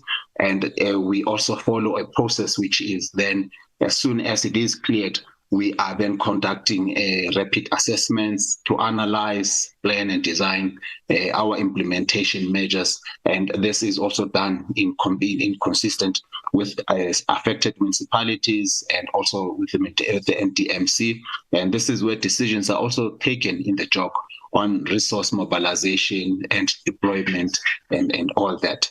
So this is the high-level disaster management response process, which also gives a guide on what needs to be done. In the event of an incident, there must be an activation phase.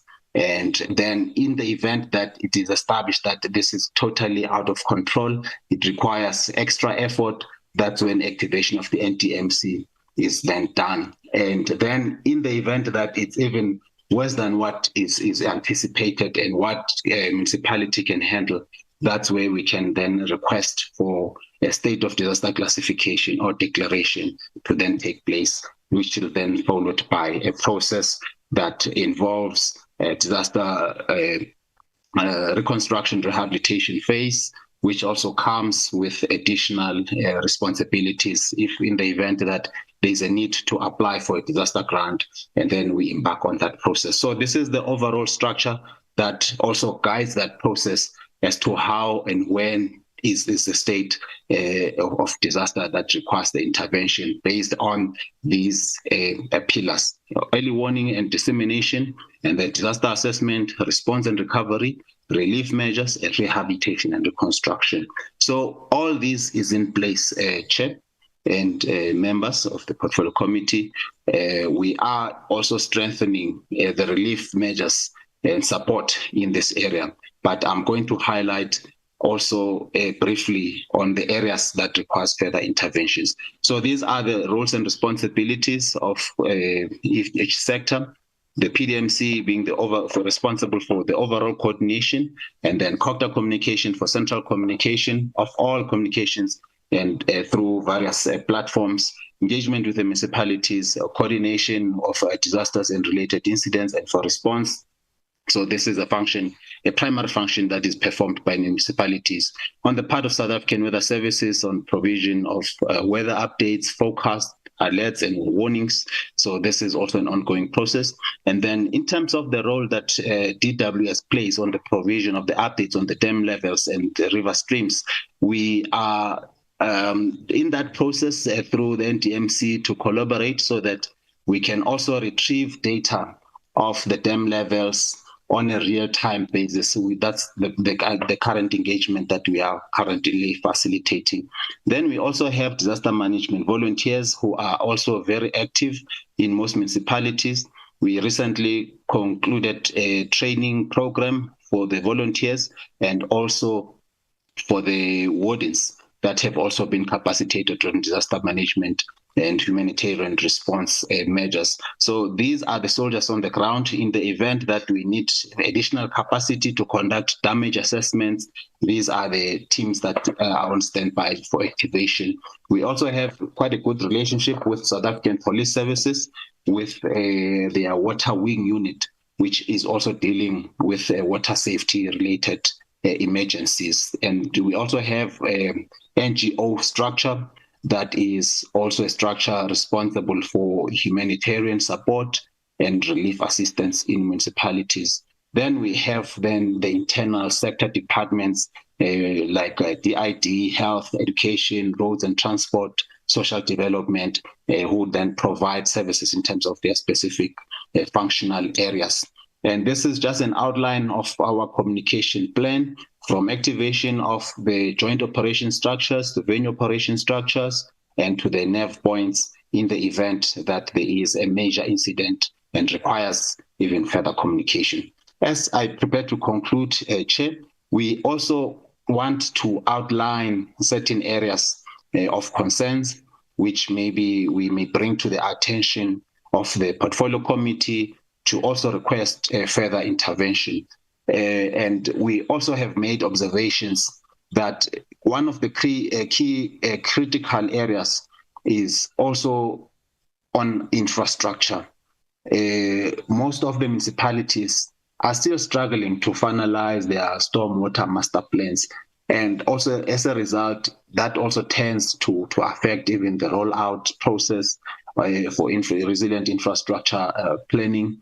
And these are the key areas. Some areas are still underdeveloped and are still without infrastructure that is adequate to provide measures for mitigation purposes. But also in other areas, especially in the CBDs, lack of maintenance of stormwater drainage systems, which becomes a problem due to illegal dumping and so on.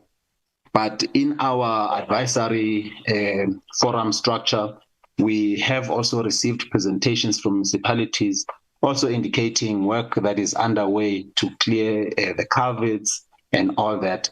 But this is an area that needs to be strengthened even further, especially in the CPD. So in the CPD revitalization program that the province is implementing, this is also one of the key critical areas that we are also ensuring that it requires more attention.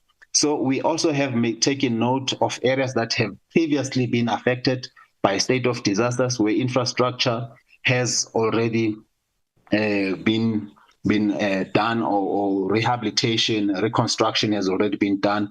But when there is severe incidents, you find that these areas are affected again. So we also need to strengthen that area. And this is some of the things that even our advisory forum structures, heads of centers, have also been prioritizing, even in the IDP planning processes, that there must be another intervention to strengthen the area of infrastructure going forward. And then when we also look at how we have responded previously to various incidents, we have also taken note that in other areas, there is development of human settlements projects that also are taking place, but on lands that are not suitable. Some we find that these developments take place on the floodlines and without even further engagement with the municipal structures, involvement of even the disaster management structures, so that they can also form part and express certain challenges and concerns if there is such developments. So lack of action, a delay in taking appropriate action when early warning systems are issued. That's also one of the findings from the study that I made reference to earlier, that sometimes our communities tend to be reluctant, or maybe when messages are issued, that they will delay in taking appropriate actions. But we are also strengthening this area when we are finalizing also the simulations. We have been conducting simulations in the metros also bringing the swift water rescue teams on board. So this is also another area that, as we are conducting awareness campaigns. Yeah. So these are the challenges that I wanted to bring to your attention. But most importantly, coming to the aspect of emergency housing, we do have a bit of a challenge. When we are faced with an emergency situation or state of disaster, communities expect the response to be immediate so that they can be assisted. And we have contingency arrangements on our side, but that includes tents, use of community facilities that is owned by municipalities. But sometimes you'll find that even these would actually be measures that will be implemented within a certain period of time. But once it exceeds above 7 days, then that's where you also start to experience problems. So we want to bring to the attention of the portfolio committee that our request is that the response times for temporary emergency shelters must be improved, and also working hand in hand with other structures going forward. Thank you so much, Chair, and it is our recommendation that this presentation report be noted. Thank you. Thank you very much. I don't think the MEC has joined. We will proceed. Maybe still struggling. Okay, honorable members, those are the reports from national and various departments. In terms of what they are presenting, all provinces are indicating that they are ready for the rainy season in particular, but they all have structures to deal with disaster. Can we interact with their presentations? Please indicate by raising your hands and indicate to which province are you directing your question. I'm going to allow you for now to do 3 questions, a maximum of 3 questions, and we'll see how we're doing on time. I'll take 2 members, get responses, take another 2, get responses. Honorable Betty Kakakilwe, followed by Honorable Gamede.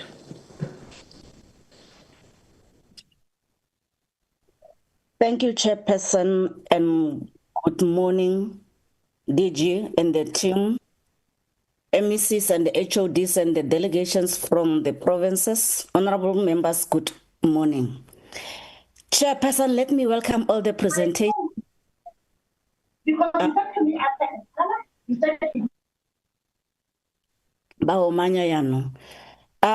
Chairperson, let me welcome all the presentations and the efforts made by the provinces as to their readiness.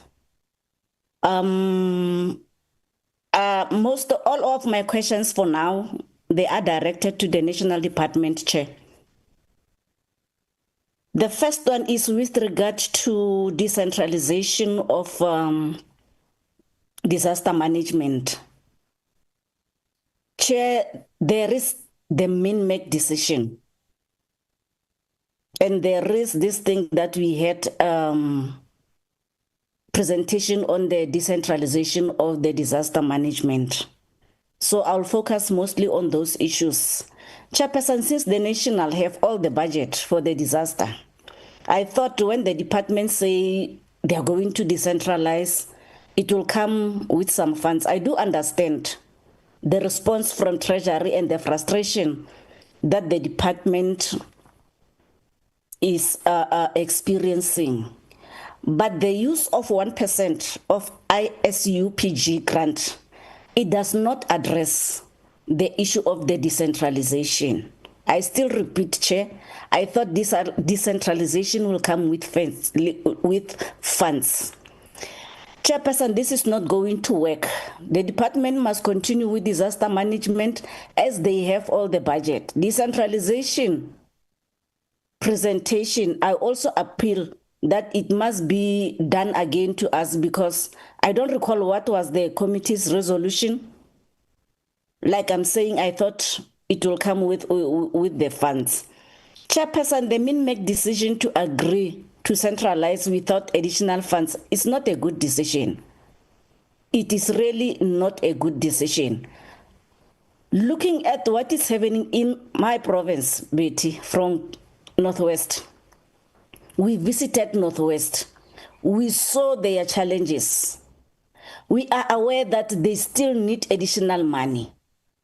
But giving them additional tasks without additional funds is not going to work, Chairperson. The MINMEC must go and revisit, because that decision, like most of the provinces we visited, they are not going to manage. I do accept their plans, but none is saying, okay, we will manage with the TRUs. It's fine, but I am still saying, Chairperson, the MINMEC must go and relook at what is happening. And then I will go now to Mpumalanga. There are so many challenges from the presentation of Mpumalanga, but I'll direct the question to the national.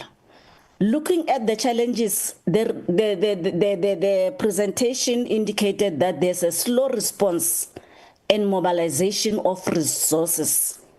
And then they also indicated that, for example, appointment of service providers and site establishment. And they also indicated that there is a delay in technical assessment. Without that assessment, there is nothing that the national can do. So if the national can make it a point that they fast track the issue of the technical assessment, Mpumalanga indicated that they have 1,629 outstanding assessment reports from NHBRC. And then the TRUs from Mpumalanga, out of 2,089, the department only managed to complete 460. And there are also abandoned slabs where the TRUs were supposed to be constructed. This is frustrating, Chairperson. I am just putting myself, those people who were involved in a disaster, and up to now they are still waiting for the assessment report. It's really frustrating. NHRBC, we've tried to speak to them, but Chair, through your office, maybe they should be contacted again to improve on what they are doing. Please, and then, please conclude. The same thing applies to Northwest. The TRUs, they were 140 and only 30 were completed for Taung. And then there are 3 municipalities whereby one contractor was appointed for 112, completed 63, they all left the site. So what is the department doing about this thing of the TRUs, the contractors leaving the sites, and when will the outstanding TRUs be completed?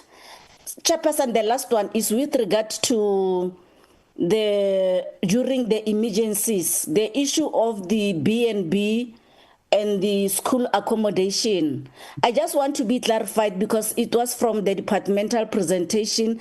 Is the department going to provide budget for such accommodation, or is going to be taken by the provinces? If it is the responsibility of the provinces, then they must be given money. Thank you, Chairperson.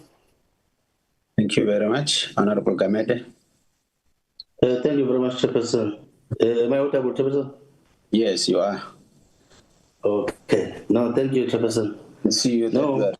Peace. Yeah. Thanks, Chairperson. No, let me just stick to Limpopo, because I've got so many contributions, but let me just concentrate on Limpopo first as the first presenters. The inclusion of a detailed Annexure A on slide 22 to 31 with specific resource list, human resources and available relief materials for each district is highly commendable. this level of transparency and detail is essential for effective oversight and resource allocation. I just wanted to make a comment on that one.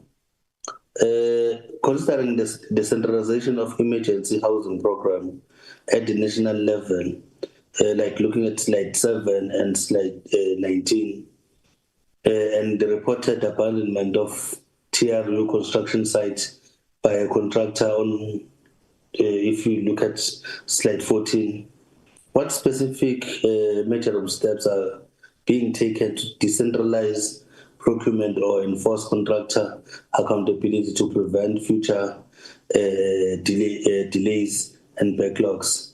That's the first one, Chairperson. Last one, the presentation note a significant backlog of 245 TRUs. If you look at slide 14, and 4,032 affected households requiring assistance. If you look at slide 9, what is the projected timeline and dedicated budget for clearing the entire backlog, and what interim measures are in place to support the affected households who are currently waiting? I will stop there, Chairperson, since you said we must ask only 2 questions. One will come back at a later stage. Thank you very much. Thank you very much. MEC HOD Limpopo, let me start there. Then I'll come to DG National.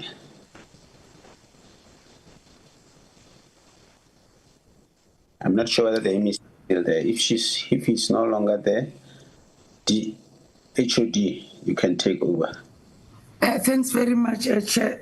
These are the projects that are being implemented by National, because they are the recent ones, Chair. I would therefore request that the National colleagues help us to respond to those in terms of what is being done to deal with those matters. Thank you very much. DG, National?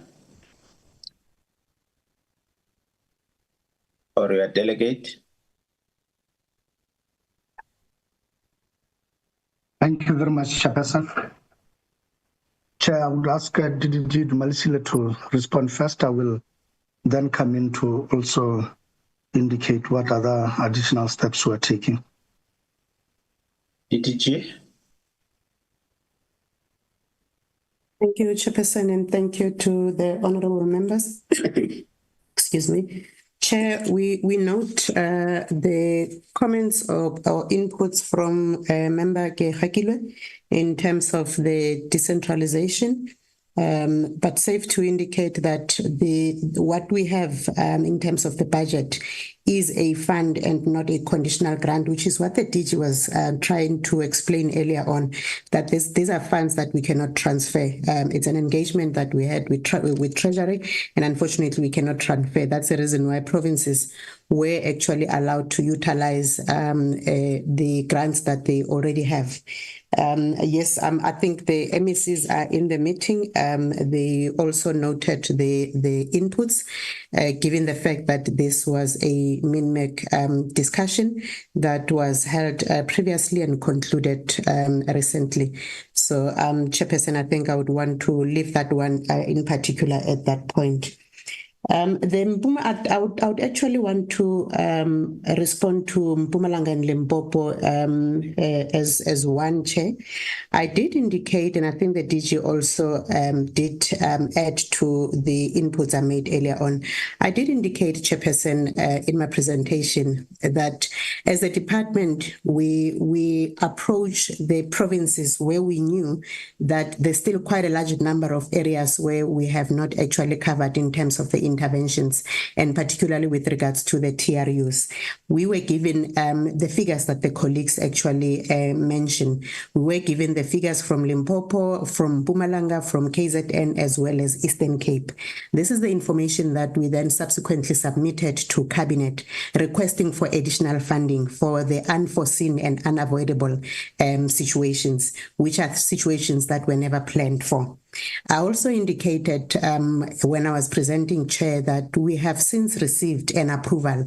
I think it's an approval that we received probably 3 weeks ago, where we have been granted an approval to actually proceed and receive that additional funding. The unfortunate part of it is that the funding we received is not exactly what we requested for. What was approved is far less than what we requested for, given the numbers that we had actually demonstrated in that submission which the Minister presented to Cabinet. Now, what we are doing, we have engagements with the provinces to make them aware in terms of the feedback we received from Cabinet and the fact that this is the funding that we have. Now, we have started with Limpopo. The HOD is aware.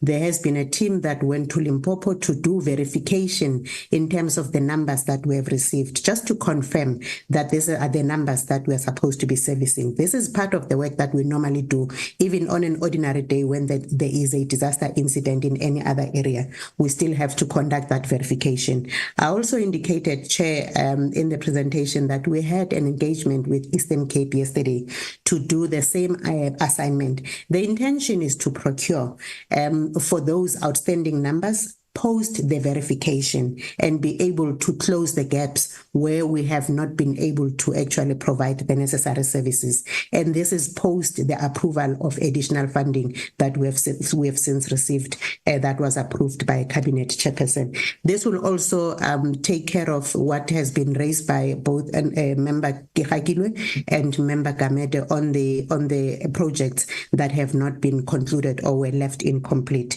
So the intention is to close all those projects with the additional funding that we have, Chair, unless the DG and the CFO would want to come in and elaborate on that. Thank you, Chair. DG? I don't see CFO. Is the CFO in? Ausbusi? Yes, Chairperson, I'm in the meeting. Okay, go first before the DG. Thank you so much, Chairperson and members of the Portfolio Committee. Good morning. Maybe, Chair, I should start with the issue that was raised by both members in regards to the presentation that was made by Northwest and the presentation that was made by Limpopo regarding the abandonment of the sites. Chair, when we were closing the year, and we know that when we took over, and last year we had a rollover amount. However, if the contractors are not done, there is no rollover of a rollover. So in two instances, that was the challenge. And when I discussed with the Chief Director in Limpopo, my issue was they should have let us know. So we did not know about the extent of the work. But after we were informed, we reached out to the service provider that was constructing the TRUs, especially in Zanele, in Limpopo, that they did not finish and they left them at the slabs. And we since had a discussion with the service provider. But because it was a rollover of a rollover, it means that we need to issue a new purchase order. So we have that. We are aware of what actually happened in Limpopo, and I've requested the team that has gone down to Limpopo to, as an extent, to go and look for us those slabs that were left, so that we are able to issue a new purchase order so that they could conclude on the work. And I'm a bit disappointed by Northwest because they never came back to us to discuss the matter. Maybe if they've discussed with my other colleagues, but I was not made aware of that. But what we are going to do, what we are doing in Limpopo, Chairperson, we are going to do the same in Northwest Province. We'll send the team to go and check the extent of the work that was left not attended to, and then we will do the same by issuing the purchase order, the new purchase order, so that we can have the service provider taking over and completing. And Chair, we've got a number of other TRUs that we've done. And in this water, for example, Chair, we have constructed a lot of TRUs that are not taken into account, but we will do a stock take, and then we will have a one-on-one with the province so that we are able to account for all the TRUs that we have constructed in all the provinces. When we go to Minnature, we are going to present all the TRUs of each and every province so that we are in the same path with all the provinces. Chairperson, That would be the end of my input into the subject. Thank you so much. Thank you, CFO. DG? Chairperson, thank you very much. I just want to indicate that relative to the matter of the contractors that have not been doing work, I think we started issuing letters to all contractors that were not performing and indicating to them that we are seeking to not only terminate the current contracts and reassign them to new contractors to complete the work, but also that we were seeking to restrict them from the database of contractors or our panel, as well as the general database of the Treasury. And we must indicate that after doing so, we saw that a whole lot of them who were running behind schedule began finishing off the projects that they were responsible for. They made representations to us as to why we shouldn't terminate those. And in a few instances, those that did not manage to make convincing representations were indeed terminated. We have legal wranglings with a few that believe that we have wrongly terminated in this regard. We also have some processes, protected processes with some that are still arguing that they believe that they actually can finish off the work. But nevertheless, the delays have been there on some of the contractors. Added to this, Chair, and what makes our situation even impounded is what we had indicated to the committee relative to our own staff members that have colluded with some of the contractors, in that they had indicated that the TRUs have been completed and inspected them, they have seen them, and that we should now continue to pay for those, and which we have done. And having done so, those staff members have been charged, and their processes and their disciplinary hearings are at an advanced stage. They are coming to an end, and we would soon make pronouncement relative to that. Given this, we have already begun with the administrator in Disobotla in the Northwest, began discussions around the deployment of a team and also the deployment of new contractors to be able to complete the work that remained incomplete at that stage. There is a complication here, Chairperson, that some of the work that the contractors we are busy cancelling their contracts were doing, they themselves had actually subcontracted local contractors.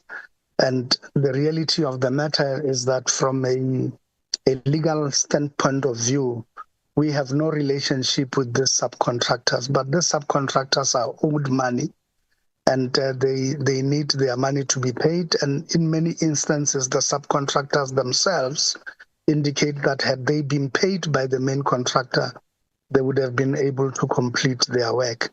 And we are looking at avenues in this regard of trying to recognize the subcontractors. And in order for us to do that, we are seeking technical advice of the Office of the Chief Procurement Officer in the Treasury to give us technical advice on how we could do it, because there is no contractual relationship between us and the subcontractors. But yet we do recognize that the fastest way to complete this TRUs is by ensuring that the contractors that have already, or the subcontractors that have already now set up shop and they have created site establishment, that they be allowed to bring this to finality. So I think that it's a bit of a mixed bag, but correctly, as the CFO points out, our interest and all the time when a subcontractor is failing to perform in their duties is that we deal with that situation, and we then step in to terminate that contract and to then appoint a new one to finish off the job that would have been done by the initial appointed contractor. And those contractors, we then subsequently remove them from our panel so that we do not reassign them any future work if they have not performed, and that we are able to move on to make sure that we address such mishaps going forward. Thank you, Chair.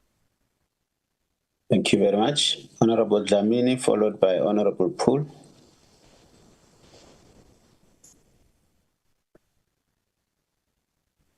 President, my apology. One of my question is not answered. That one, yeah, the payment of the B&Bs and the student accommodation. Thank you.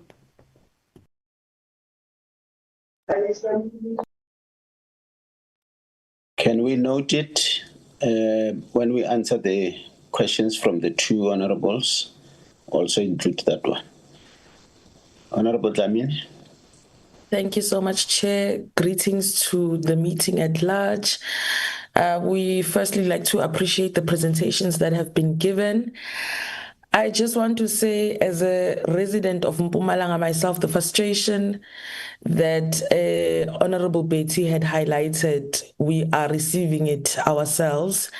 But above all else is that the response generally, even if you want information from Mpumalanga, just doesn't come in. I mean, we have been asking about the houses in Ward 10 of Mkondo. We have been asking about Mkondo specifically when there was a disaster of a storm that people are still waiting for their houses to be fixed. There's not even a response as to how far, or we acknowledge the concern. You are just unresponsive as Mpumalanga. You are not responsive. So even if you have budget constraints, even if you have other setbacks that are holding you back from telling us why aren't services being delivered to our people, you yourselves are just unresponsive. I'm very disappointed that the MEC of Mpumalanga is still not here. It's not the first meeting that we've met with MECs that he has rendered an apology. And that just seems like he's got no regard for Parliament, because it is a virtual meeting. He would have made, I think he should have just made the effort at least to come in, acknowledge the presentations that are coming, because there's a crisis in Mpumalanga.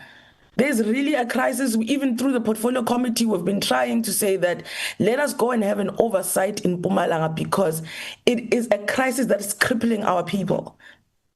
I'm very disappointed by the absence of the MEC, but nonetheless, Chairperson, I also just want to say that the provinces and municipalities are closest to the disasters, and financial resources, procurement authority, and decision-making must sit where the responses are required. I just want to know that after provinces have lodged with national, once a disaster has struck, how long do the funds take to reflect back? Is there a delay when dispatching of funds when they're supposed to respond to disasters? And then I must raise this concern with NHBRC failing to finalize technical assessments of 1,629 households and only 3 completed reports. There must be an explanation for that as to what exactly is happening. And can the assessments be decentralized to accredited provincial engineers for speed? And what accountability exists for NHBRC delays that block provincial recovery plans? So those are my 3 questions, Chairperson. Thank you very much. Thank you. Honorable Poole.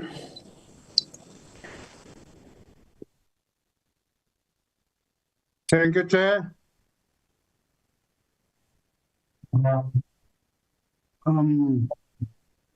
Chair, yes.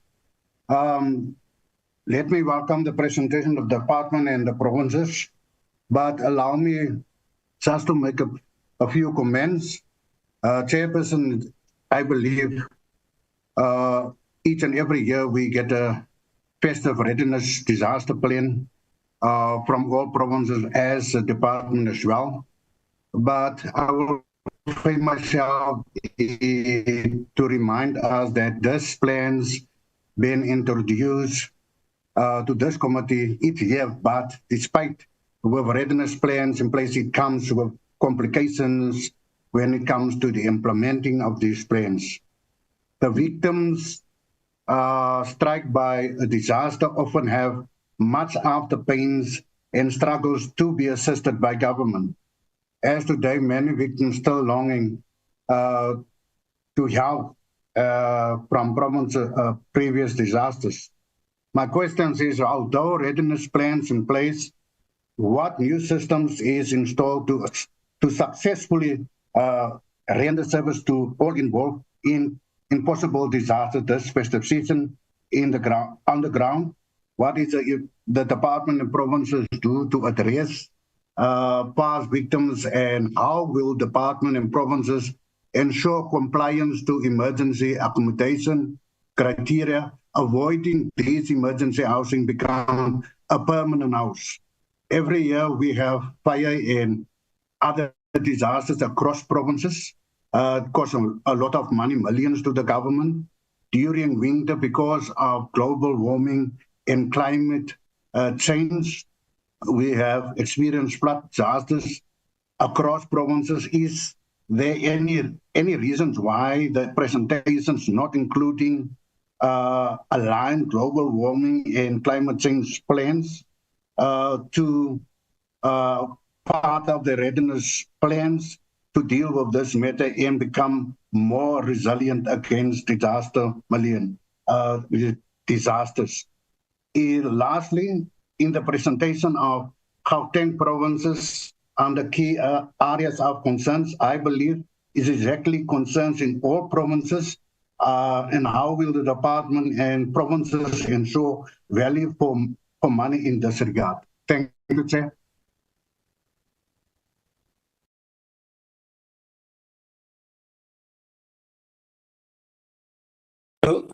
Let me start with Mpumalanga.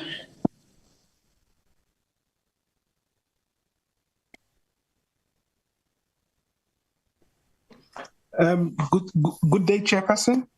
My name is Uno Okon. I'm the Chief Director responsible for Project and Program Management from Mpumalanga. Honorable members, thank you so much for the question. I will just try to respond to the issue of the houses in Ward 10. I think the honorable member is very correct. We just want to shed some light on the issue we experienced there. Normally, when these disasters happen, we usually depend on submission of a project list or list of affected beneficiaries from the municipality. In this instance, we received over 370 affected beneficiaries that were affected in Mkondo in 15 wards, where we wrote to the National Department of Human Settlements and we got assistance. 370 TRUs were provided, and for the affected families. So that was done by the National Department of Human Settlements to respond to the disaster. And I just want to communicate in terms of Ward 10 that has been mentioned, 6 TRUs were provided for the affected beneficiaries in that ward. I think in terms of responding, we would try as a province to improve on our response when questions are being raised. But I just need to also state that one of the challenges we've also identified between the sector departments is the communication breakdown, because at times some of these aspects are done by the national department and then we don't really get feedback as provinces. But it's something that we will try and fix so that we can communicate much more effectively to Parliament. Thank you so much, Chairperson. Thank you, Gauteng.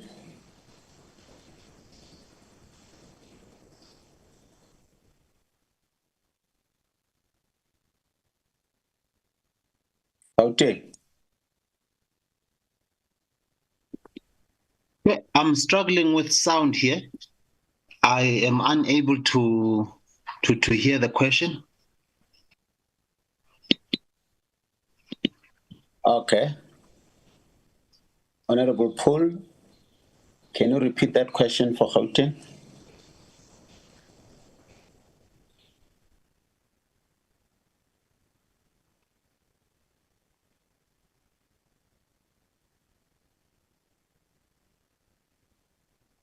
All right, let's go to national. The Chairperson. Yes, Honorable Detail. If I'm not wrong, Chairperson, I think Honorable Pools was just a comment, and he drew an analogy between the challenges that Gauteng experiences and other provinces. I may be wrong, but I didn't hear a specific question. Okay. Thanks. Okay. Thank you. National, you'll also include Honorable Kagekile's question on BNBs. DG or DDG? Let the CFO start with Honorable Kagekile's question, and I will then come in and address the other matters raised by members. Thank you, Gigi. Honorable Chairperson and members, apologies, I forgot to respond to Honorable Kagekile's question.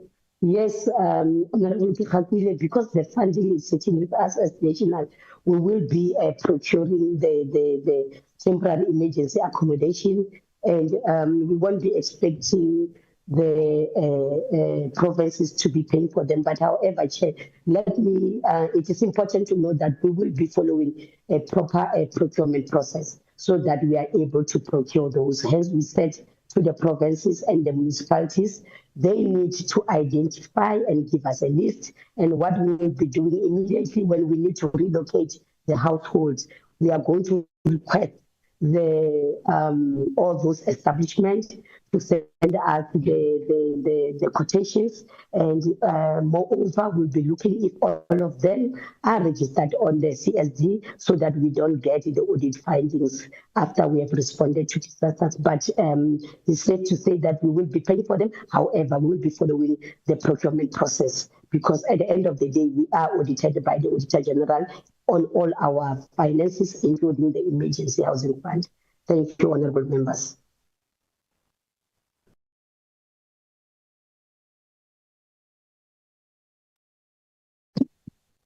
May I come in, Chair? Yes, please, DG. Thank you very much, Chair. Chairperson, I just want to indicate that from the time a disaster is reported to us, in terms of the grant framework, we guarantee that we'll be on the ground within 48 hours. I think that is the timeline we stick to. As you may see, that even the disaster that happened over the weekend in KwaZulu-Natal, by Monday morning, we were already on the ground, verifying the beneficiaries and looking at the interventions of immediate. Chair, in terms of the delineation of functions and their interdependencies between all spheres of government, one needs to point out immediately that those interdependencies are what determines the speed with which we national can move with.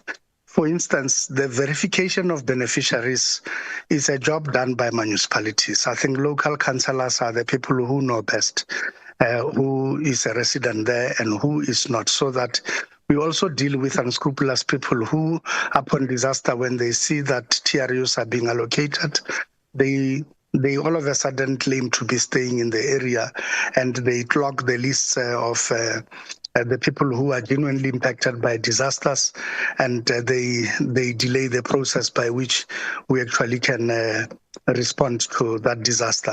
So the local councillors do verification, and having verified and having confirmed that all the people who are impacted are the people who stayed at the addresses which were impacted, then sign off on that list and give it to us. In terms of that verification process needs to happen within 48 hours, but there's been times where a week has gone by and the municipality has still not been able to verify all beneficiaries and submit the verified and approved beneficiary list to us, making it quite difficult to finalize on the specifications for response as well as for procurement purposes.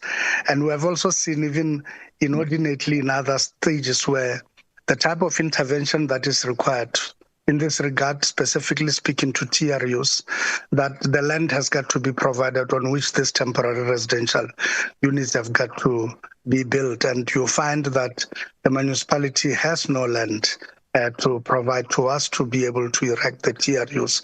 And you find that where these people had settled is not suitable to even put up the TRUs themselves. And as a result, there are inordinate delays often to the intervention in that regard. Are there general delays where we have been given beneficiary lists and we have also been given the land to procure and then allocate a contractor? No, there's not been delays. In fact, there's been times where within a week, we had already appointed a contractor, and the contractor had already gone to site and starting with the work. So that part we can move with.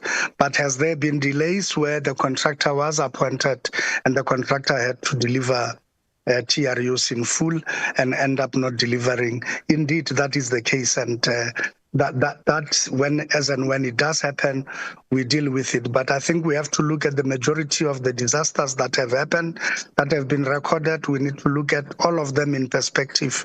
I think right now, as you can listen, Chair, there would be 1 or 2 or 3 that are highlighted as having had delays and having had challenges.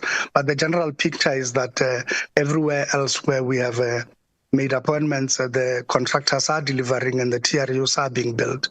A good example would be what we have seen in the Eastern Cape with such major disasters and what we have witnessed in response to how we have worked very well with that province in response. We had a bit of lethargy when we started, but once the machinery had warmed up, because it was such a big disaster affecting multiple areas. But once we have warmed up and our system warmed up, we were delivering seamlessly to the end. And I think that is the context we must say. There is not a time where we delay with transferring of money because the system doesn't allow for the transfers. In effect, we are doing the procurement, as the CFO points out too, and we are then releasing the service providers to do what they need to do in the localities that have been impacted by disasters. Chairperson, I now want to address the other issue that has been raised relative to this matter, that year in, year out, we are putting up these plans, but the efficacy of these plans are not being tested. I think I must say that that efficacy indeed should be determined by whether the outcomes of what we are looking for can actually be looked at and whether they are there or not. And I think that the majority of the case, or the standard thing, is that indeed that can be measurable. And the fact is that we believe that the plans are effective in that we are able to deliver TRUs, we are able to deliver fire kits, we are able to deliver TEAs for the impacted people within the timelines that are there. And in odd circumstances, it's where we have exceptions of where these things have not gone well. And I think it must be contrasted with the history where we come from with emergency housing response. Why in the final analysis, Cabinet and National Treasury took a decision to say this needs to be centralized. We hear what the members are saying, and they call that those at the coal face of a crisis need to be the ones making the determinations and all of that. Indeed, I think the current model of decentralizing some portions of a disaster, and I think it has to be looked also into context that yes, if a disaster is minor, most provinces and most metros would be able to respond to it with ease. But we have also seen that even some of the most capable metros and some of the most capable provinces, they struggle if a disaster is much more major. And there are certain skill sets, resources, and everything that are held by a national government and that are required and are called upon when the disaster is a major disaster that they can handle themselves. And I think the current model moves from that premise that with all major disasters that would have happened, national government needs to step in and needs to assist provinces in the spirit of cooperative governance and in the fact and the letter and spirit of the constitution that we are a unified and a unitary state and not a federal one. And therefore, the state, with all its might and its capability, and with certain centralized resources nationally, must step in and assist where disaster is a major one. And in terms of the minor ones, yes, we have not given them only responsibility with no money. They have money from the national grants. In the national grants, in the ISUPG, we are ring-fencing a percentage of that grant for them to be able to utilize as resources to respond to an emergency, which is of a minor nature. If I now move to the call that says, how much are we spending for the TEAs and whether they should not be necessarily a long-term feature of what we see. We concur with members. In effect, if you'd recall that in eThekwini, as part of the Presidential eThekwini Working Group, where they have been having rolling TEAs for a prolonged period of time, we began doing a lot of work at ensuring that we find permanent solutions that would lead us to closure of TEAs. This far, we have managed with putting up permanent solutions to close 2 TEAs that have been running for a significantly long period. And we have been avoiding creating new ones. And even after the last disasters in Umlazi and in Lamontville, we had been asking for a clear plan of how we will get out of the TEAs before we even commit to a TEA. And in that regard, the plans have been received, they've been accepted, and we are looking at supporting them with the building of TRUs within Konobia, and where we will be able to move these people and close off the TEAs. So we are concurring about that. And I think the other key thing is the perception that says we are spending a lot of money. We do not follow what the establishment is called, whether it's a one-star hotel or it's a B&B or whatever. We follow the rate approved by the Treasury. The normative rate says it must be less than 450 per bed. And it does not cater for breakfast. So if breakfast comes with that bed, it's an added bonus. But the amount cannot exceed the 450. I must say that even if you look at the ones we had in Butterworth and in Eastern Cape and so on of recent, we're actually paying 300 for a room, actually, and we found that in some rooms there were 4 beds. In fact, 4 people could stay there. If you divide that 300 by 4, it gives you way below what the Treasury rate of 450 per bed was. And I think given those considerations, we have not exceeded that Treasury rate at all in providing this. And even where we have gone to one-star places, we had been negotiating the same rate. There has been times where we found that the disaster where it has happened, there are absolutely no alternatives. It's only a single establishment. And we have dealt with that thing from a procurement point of view, from a single source point of view, and we have been meticulous in being careful that we do not violate any of the Treasury regulations in this regard. And I think that has been the spirit guiding us. So I want to assure members that we live within the rates that have been set, and we do not pay anything more than 450 per bed. Thank you very much, Chairperson. Thank you very much. Honorable Frenchman, followed by Honorable Magagula. Honorable Dlamini, if you can lower your hand so that I see whether it's a new one or an old one. But this one shows that it's an old one. Honorable Frenchman. Thank you, Chairperson. Allow me to greet everyone on the platform. I'll be switching off my camera, Chairperson. Chairperson, mine is just a statement that I want to make. It's not a comment. Chairperson, every year we receive these reports about disaster readiness. People are dying. Entities are facing budget cuts, which means they can't, service the people as they would like to. Government should make land available for proper housing. It will save lives. It will save the taxpayers money. And we won't be sitting with these problems. It will be minimized. So mine is just to say, make the land available because we heard earlier a comment stating that houses are being built in areas that is not conducive for housing. And we really need to start addressing that land need to be made available. We proper housing can be built and disasters are minimized. Thank you, Chairperson. Thank you very much, Honorable Magagula. Honorable Lamin, can you lower your hand? Continue, Honorable Magagula. Thank you, Chairperson.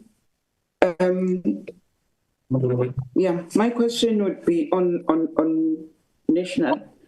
Chair, I think the JXK problem, it's a long time issue. Every time there's a disaster, JXK will be affected and will be maybe guarded as one of those who may be affected. So the question is, can't we apply to the court to have a court order to remove all those people forcefully and close that area completely? Because it means it's like we're wasting money with one area most of the time. If it can happen, can we do that? And on the question, on the issue of AMA volunteers, which the National have acquired, I just want to check if, like, we're having AMA disasters, that those volunteers would be assisting on those in identifying maybe the affected people and make a follow-up for those who have been assisted and those who still need assistance. Can't we use them maybe even after, especially, why I'm saying that, you know, Umtata, I remember the disaster took place, I think 4 or 5 months back, but 2 weeks back on the SABC News, SABC One News, there were those affected people who came out and said they are still not being assisted. In their places, what the complaint was that in their places where they are supposed to be assisted, they've seen officials replacing them with the people who were not being part of that disaster. So to avoid such things, I think those volunteers also should assist in doing that, and monitor the disaster, monitor also the officials who will be not doing what it's supposed to be done. And maybe in Umtata specifically, if we can have investigation, if that is true, and if it's true, and the national maybe even a penalty for those officials will be found guilty.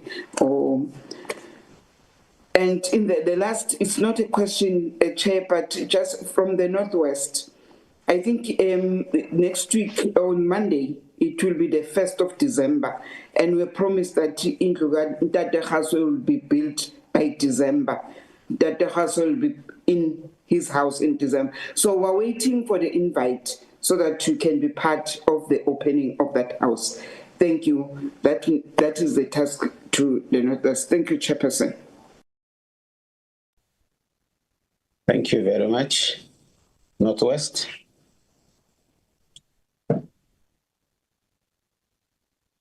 HOD Northwest.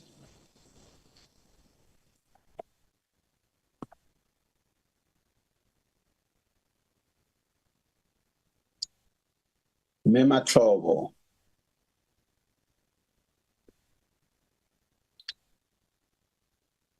Okay, DG and your team.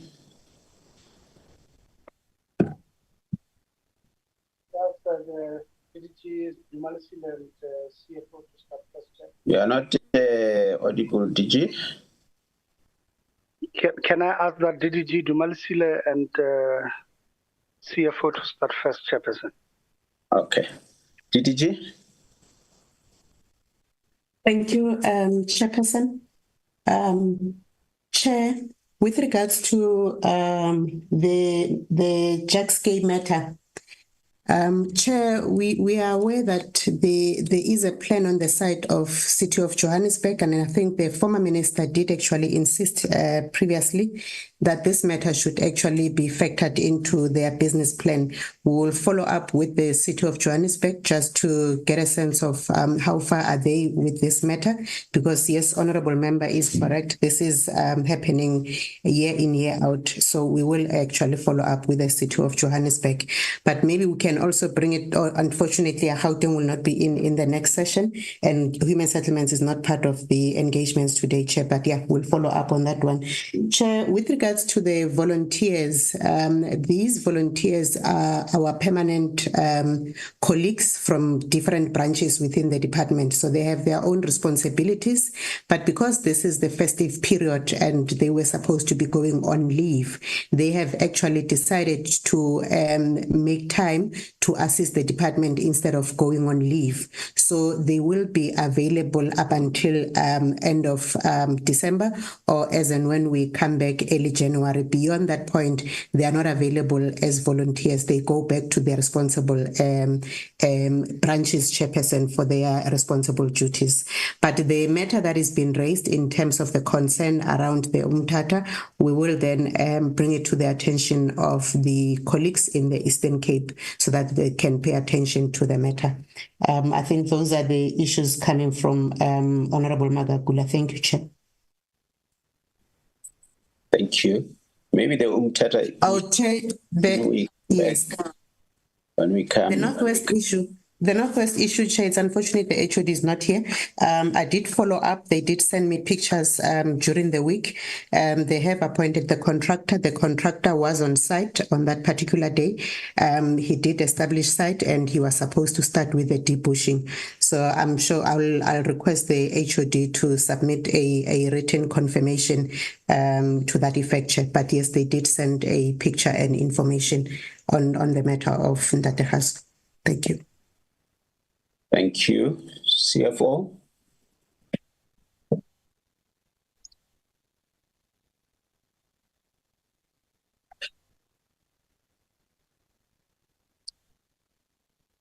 Ms. Lucy. Chairperson, can you hear me? Yes. Oh, apologies for that. Chair, we had a meeting yesterday regarding the issue of Umtata with the HOD Edmund Venn. What we did, Chairperson, yesterday was to say, how many as the province are you building in Umtata? Remember, Chair, as we said, and as the DD Jingaka has said, the funds that we have requested for is not enough to cater, because when you look at the initial list of the Umtata, it's 2,400. Then we said, out of the 2,400, how much is the province going to build? So out of the whole lot, within the OR Tambo district, whereby Umtata is at, the province is going to build 600. Out of the 600 within the OR Tambo district municipality, 400 is from the KSD. We agreed with the HOD that from the national department as well, because we don't have enough, they need to go back to OR Tambo district municipality and look at the 3 local municipalities, because we know that the issue of the list, it gets changed every day. We requested the HOD to go back and say, let us relook at the list and at the people that were not assisted, so that we are able to make sure, because we have picked up, even the HOD was saying, the issue of the list keeps on changing. So we agreed that they're going to go back and say that we have the money. We need to look at the initial list and visit and have a look at all the people that are not assisted, so that we are able to assist those people that were affected and they really need assistance. So the HOD did reassure us yesterday that he will go back to the PMDC, whereby they are having this session together with the municipalities to relook at the issue of the list list so that we are able to prioritize those that needs. But we are aware that as of yesterday, close to 300 they are assisted from the province's side, and we will be topping up 600 from the national, so that 1,200 by end of this financial year within the OR Tambo district are assisted, Chair. Thank you so much. Thank you. DG?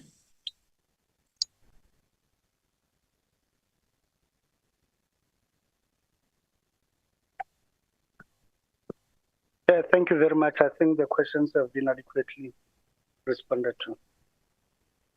Thank you. Secretary, can you call Honorable Dlamini to lower her hand? Honorable Magagula, you also please lower your hand.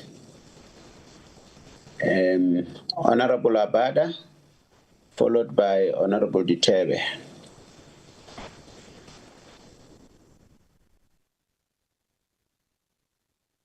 Good afternoon, Chair. Good afternoon to the team. Just give me a second. Now, sorry, I just need to give me 1 second. Sorry. Are you still in the shower?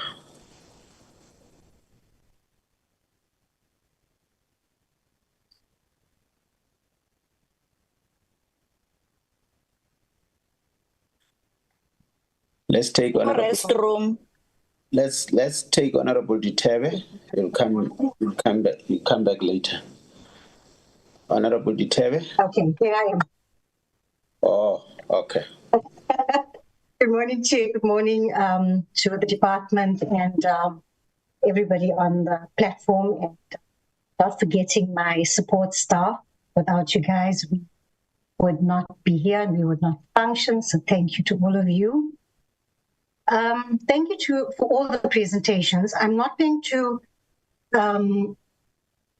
focus on any particular presentation, but before we speak about plans, budgets, and financial constraints, we must speak about the human reality that brings us here today. Families living alone along our riverbanks, from the Jutske in Pretoria to informal settlements across this country, are not living there out of choice. They are living there because government structures have failed them.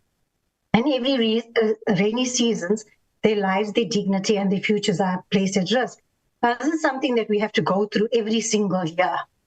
And whilst we acknowledge the financial limitations and budget shortages that all spheres of government face, we cannot allow lack of funds to continue being the excuse that costs poor families their lives.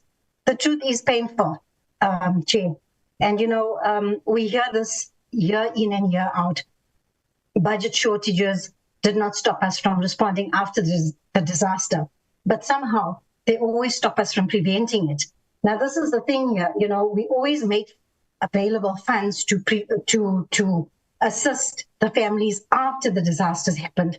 Why can't we use the same funds in preventing it from happening? Because we know it's going to happen. We know it's the rainy season, so the inlands are going to be flooded. We know in the Western Cape we're going to have it's the season for fires, so we know that's going to happen.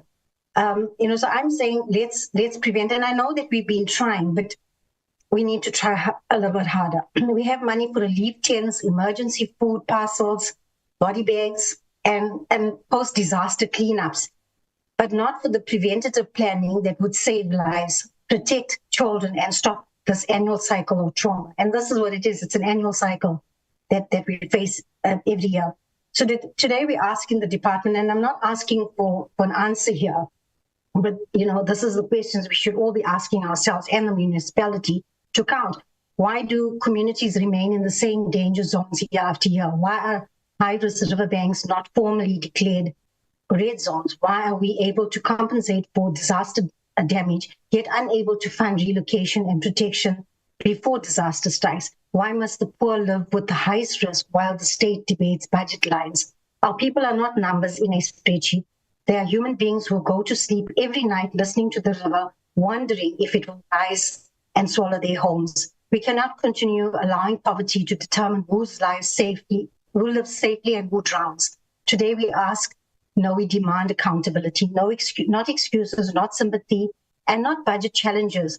We want clear commitments, timelines, and actions that will finally move families away from danger and restore dignity to communities who have been ignored for far too long. And I just have one question for the department. Has the department explored whether proper community education and risk awareness programs could help residents living along riverbanks understand the dangers and voluntarily relocate? And what reasons has the department identified for why these communities refuse or unable to move to alternative safe housing when such options are presented? And I know that often the department says that they don't want to move from the riverbanks. Do we know why they don't want to move from the riverbanks? Thank you, Chair.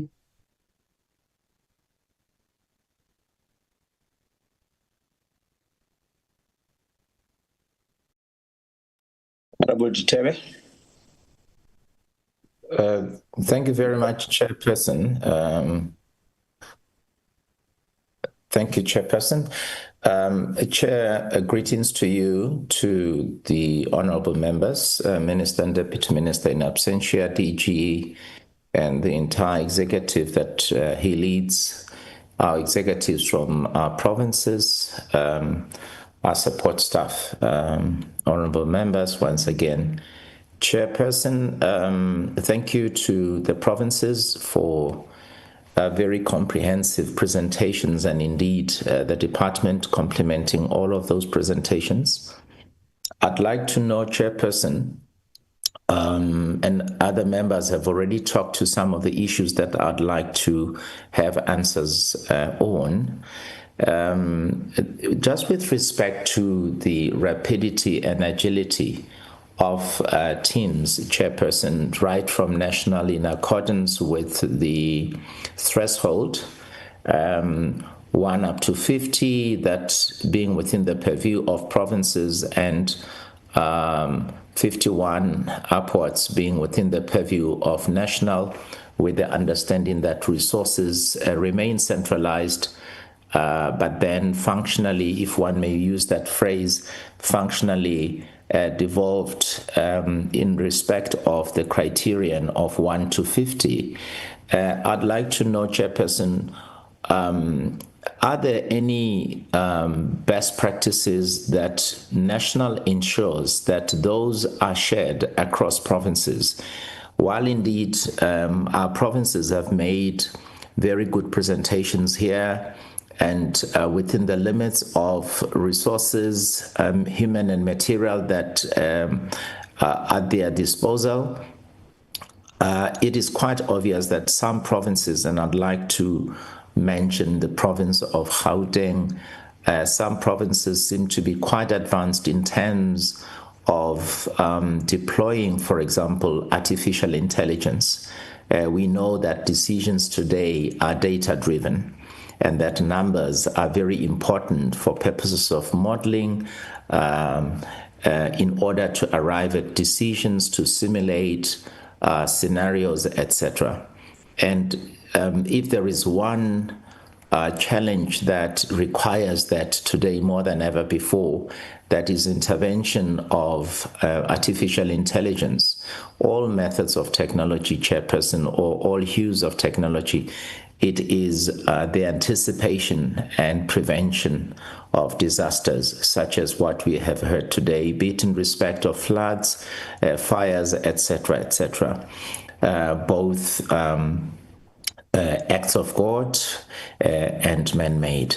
So I'd like to know, Chairperson, whether the department basically seeks to ensure that provinces share experiences, because while indeed some provinces, if one may take, for example, the Western Cape and the Northern Cape, the severity of the disasters will not be the same, because the one province is sparsely populated, and whatever disaster that occurs will be limited to the rural hinterland of, say, the Northern Cape, while here in the Western Cape, there will be a situation similar to that of Gauteng, where there is density in terms of informal settlements, etc.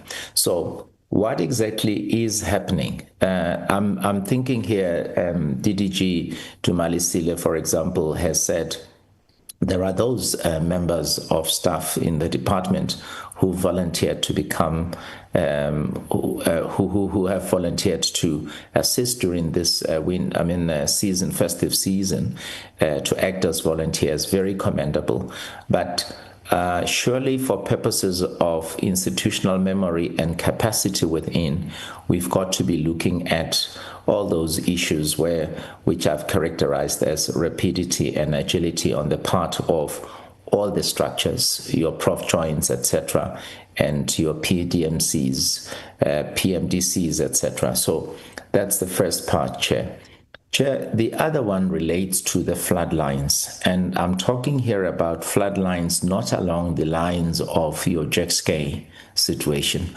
I'm talking about the flood lines where people would have brought so much pressure to bear on authorities to a point where the authorities would have no choice but to do in situ upgrading of a particular large settlement. I'm not quite sure about the urban design dynamics of Joe Slovo, but I know that anywhere and everywhere where there is an in situ upgrading, and I've seen it even in my own municipality, there are always those challenges where some people may be lucky enough, but the other people, other households will be within the flood line. So that's where now the department may very well be responding and allowing provinces to respond in terms of the criteria that have been set out. But as honorable members say, we know that these things will happen, particularly the floods, year in, year out, during a certain period of the year. But then how then structurally do we collaborate across spheres of government to prevent this? Added to that is what Gauteng raised about the stormwater master plan. That is woefully lacking, Chairperson. And by the way, remember that in as much as flash floods and so forth may wreak disaster across the board, but there is one other silver lining of those, and that is the water, the precipitation that occurs, and water that gets wasted and is not directed into the streams because of the absence of the stormwater master plans, as Gauteng has indeed stated. So it seems to me, Chairperson, we need a whole of government approach where human settlements, COCTA, DWS, and perhaps even forestry, fisheries and environment will pool resources, both human and material, in order to anticipate some of these challenges. The last one, Chairperson, relates to just the collection of data as and when disasters occur. There will be instances, Chairperson, where people's homes will be flooded, not necessarily washed away or swept away, but so hugely inconveniencing that homes are literally immersed in water. Only 2 weeks ago, I witnessed that, Chairperson. So people may have not been swept away as it happened in KwaZulu-Natal, but the inconvenience, even the destruction to their movable assets, their furniture, would be so huge. And these are things that we don't seem to be thinking about, because what happened in the aftermath of that was that, the municipality released some TLB to try and do some excavations. But if you look at it, where the water was being redirected, there was very little that whole action was able to achieve in terms of the intended outcome. So I'm saying, Chairperson, that we need a whole of government approach because, yes, correctly so, members are correct. Resources get wasted because we can do more prevention than treatment, if you like. And I do think, Chairperson, that the engagement of AI and even the revisiting of the urban design, especially in areas where people had their settlements upgraded in situ, and other areas which may not necessarily be in a floodline, but if you look at the type of destruction that we saw in KwaZulu-Natal, in the Eastern Cape, this past Sunday, elsewhere in the world, in the Americas, Vietnam, in Vietnam, 90 people died, and we saw the destruction. It was just unimaginable.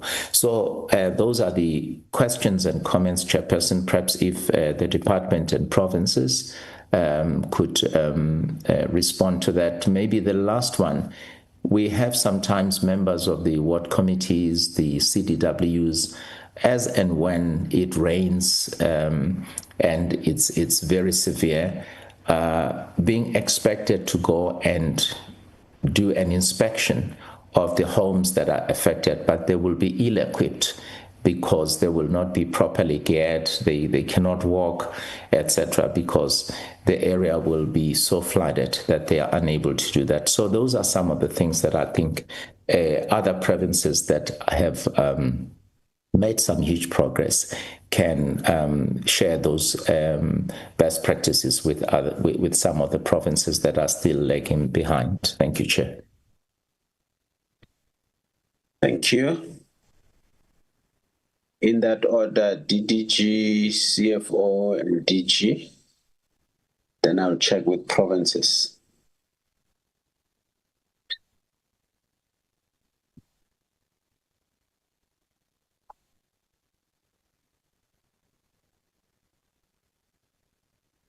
DDG, Dumalisile.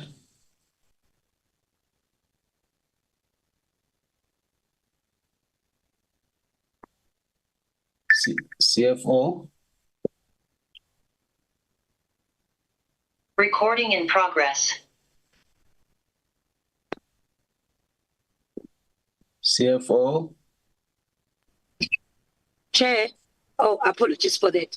Chair, I think from my side, Chair, what I can respond or add on what the Honorable Member has said is, you know what he was referring to, that basically most of the people find that their houses are flooded and they are not totally destroyed, but there is water. And what we did in Umtata, most of those are the ones that we took them to the mass care centers and we removed them and put them into a safer accommodation. And after a week, most of them, they went back home. So there was no need for them to give them a temporary shelter. There was no need for them to give them a TRU. There was no need for them to give them building materials. What they needed was a place of safety. And as a national department, together with the province and the OR Tambo municipality and KSD, we moved them into the BNB. And most of them, after a week or 2 weeks, they went back and they did tell us that they appreciated the quick response and they had to go back to their homes because they wanted to look after their furniture to make sure that they re-clean and go back to their houses. And in that area, that's where we had a lengthy discussion with the KSD that these people, mostly the ones that their houses were flooded, that the ones that were next to that river bank. And the KSD, they gave us an additional land that was on the same riverbank that we need to build TRUs. And together with the Honorable Minister, we did not take that offer. We said we need to move people and we need to start educating people. And when you look at what a National Treasury has given us, Honorable Chair and members, they gave us money that we need to start investing more into education. Preventive measures. We cannot be responsive. We need to start educating, especially those people, those communities that are residing on the riverbanks. We need to pay more attention to make sure that they understand that we need to move them to a safer area. Hence, when you look at what KSD has done and the battle with, they identified land that is far away from those areas so that we can build temporary residential units. And the province did go and build for those people. But the challenge, Chair, comes in when we need to relocate them. They don't want to move because they've been there for years. They will tell you that we will move, and that's where we end up in the Nelson Mandela Bay Metro. We have got TRUs in the Woma that have been identified that we need to move people there, and they don't want to move. They want to continue staying in those riverbanks. So these are the challenges that we are sitting in. We are sitting with as national, provincial, and the municipalities. But however, Chair, I'm agreeing with Honorable Habada that we need to invest and pay more attention to educating and coming up with preventive measures. So we are doing that, but the communities, they don't want to move, especially even on the Yasky River Bridge. Those communities, Chairperson, they don't want to move. They've been there. They will tell you that they've been there for years. They don't want to move. But even though they said that, we are working with the communities, Chair, that we can find a solution to all the problems and the challenges that we are sitting with. Chairperson, that will be my input. Thank you so much.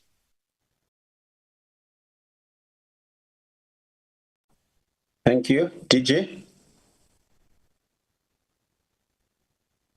Chair, I just want to indicate that the question that has been raised as to whether we are sharing information actively with communities living in low-lying areas that are prone to flooding, and whether we are going around talking to them about that. I just want to confirm that, yes, that is the case. And that is why we can speak with certainty about which community says what. And I think I must also hasten to indicate that when the National Disaster Management Center, upon receipt of a warning by the South African Weather Services, indicates anything above level 5, communities that are in low-lying areas are informed. And in many instances, they're informed even via loud hailing that a strong storm or a wind or whatever is coming, which may have devastating effect, and that they are requested to be moved to what is called the mass care centers, which are what are opened by municipalities. Largely, these are safe places, high-lying areas, community halls, and so on. And many of the people refuse to go, and you can understand why, Chairperson, and you can appreciate their situation. They argue that they can't leave their belongings with no one to take care of them, and with no way of being sure that upon their return they will find their belongings, which in many instances is the last of what they have.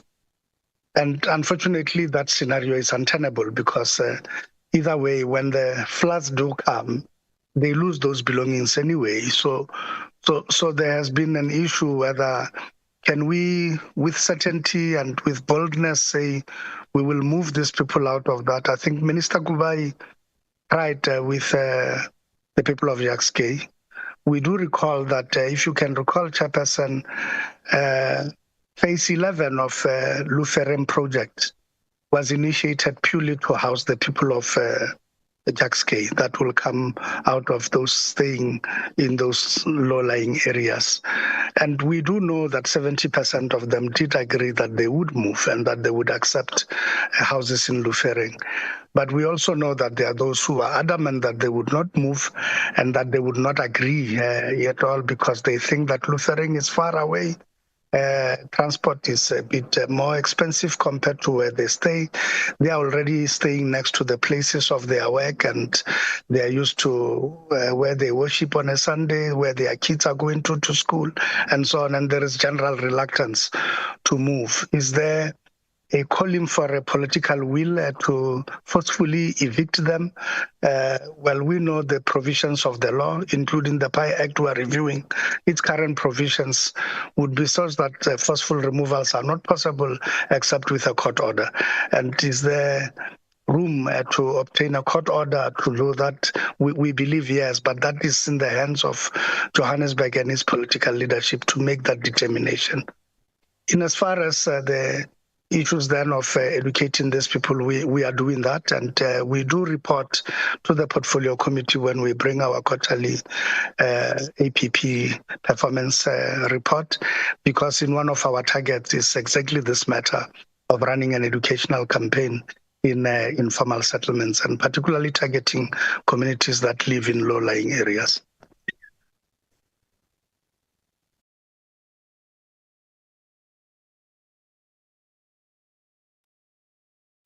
Are you done, DJ? As well as other related matters? Yes, I'm done, Chair. Okay, before you step off the platform, just two questions from me. I see we are not supplying same or similar TRUs throughout the country. When you go to this locality is different, this locality is different. Secondly, when or are you not thinking of coming in with a permanent solution, even if there is a disaster? Instead of building TRUs, just go straight into providing a permanent solution in terms of giving a permanent house to that family. DJ?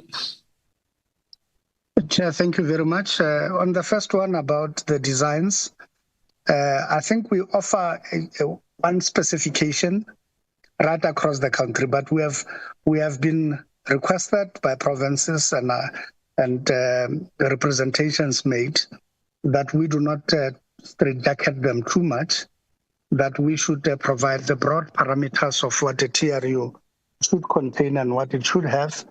And we bring those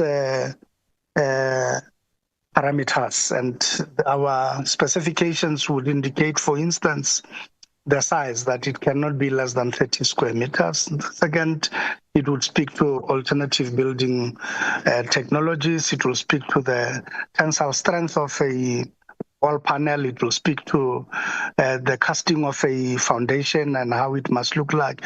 It will speak to about the roof and so on.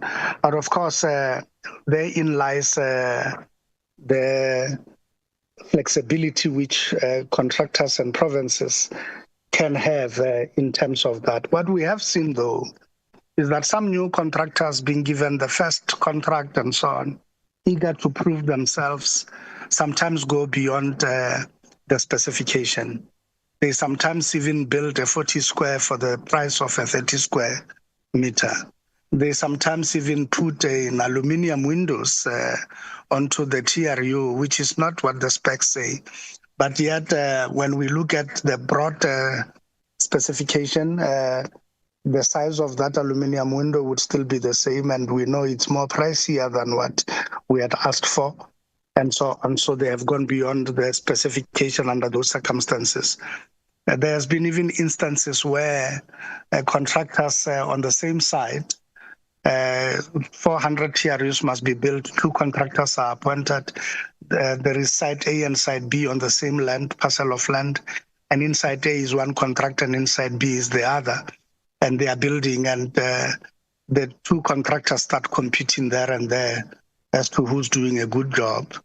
And another one even goes ahead to do the things he's not supposed to do, including doing extraordinary things, and like putting insulation panels on the inside of this and making those TRUs look aesthetically more appealing than the other ones, and where communities have actually revolted to say they will not accept the other TRUs which meet the specification but are considered inferior in comparison to the ones standing next to them. And we have therefore encouraged provinces that, well, the common design is not there, but that the contractors must live within those specifications, and that we would not want to make it rigid so that the houses look the same right across. I think even with BNG houses, we have seen this specific phenomenon, Chair. Now, you are asking, is it possible for us to go straight. We have declared that we will run a pilot. We have finalized the paperwork and the documentation. In our bilateral engagement with the Eastern Cape tomorrow, we will look at this matter and see how quickly we will roll this out. We are looking at building on that and going straight after a disaster. And to that extent, we are still consulting both internally as well as other stakeholders within government.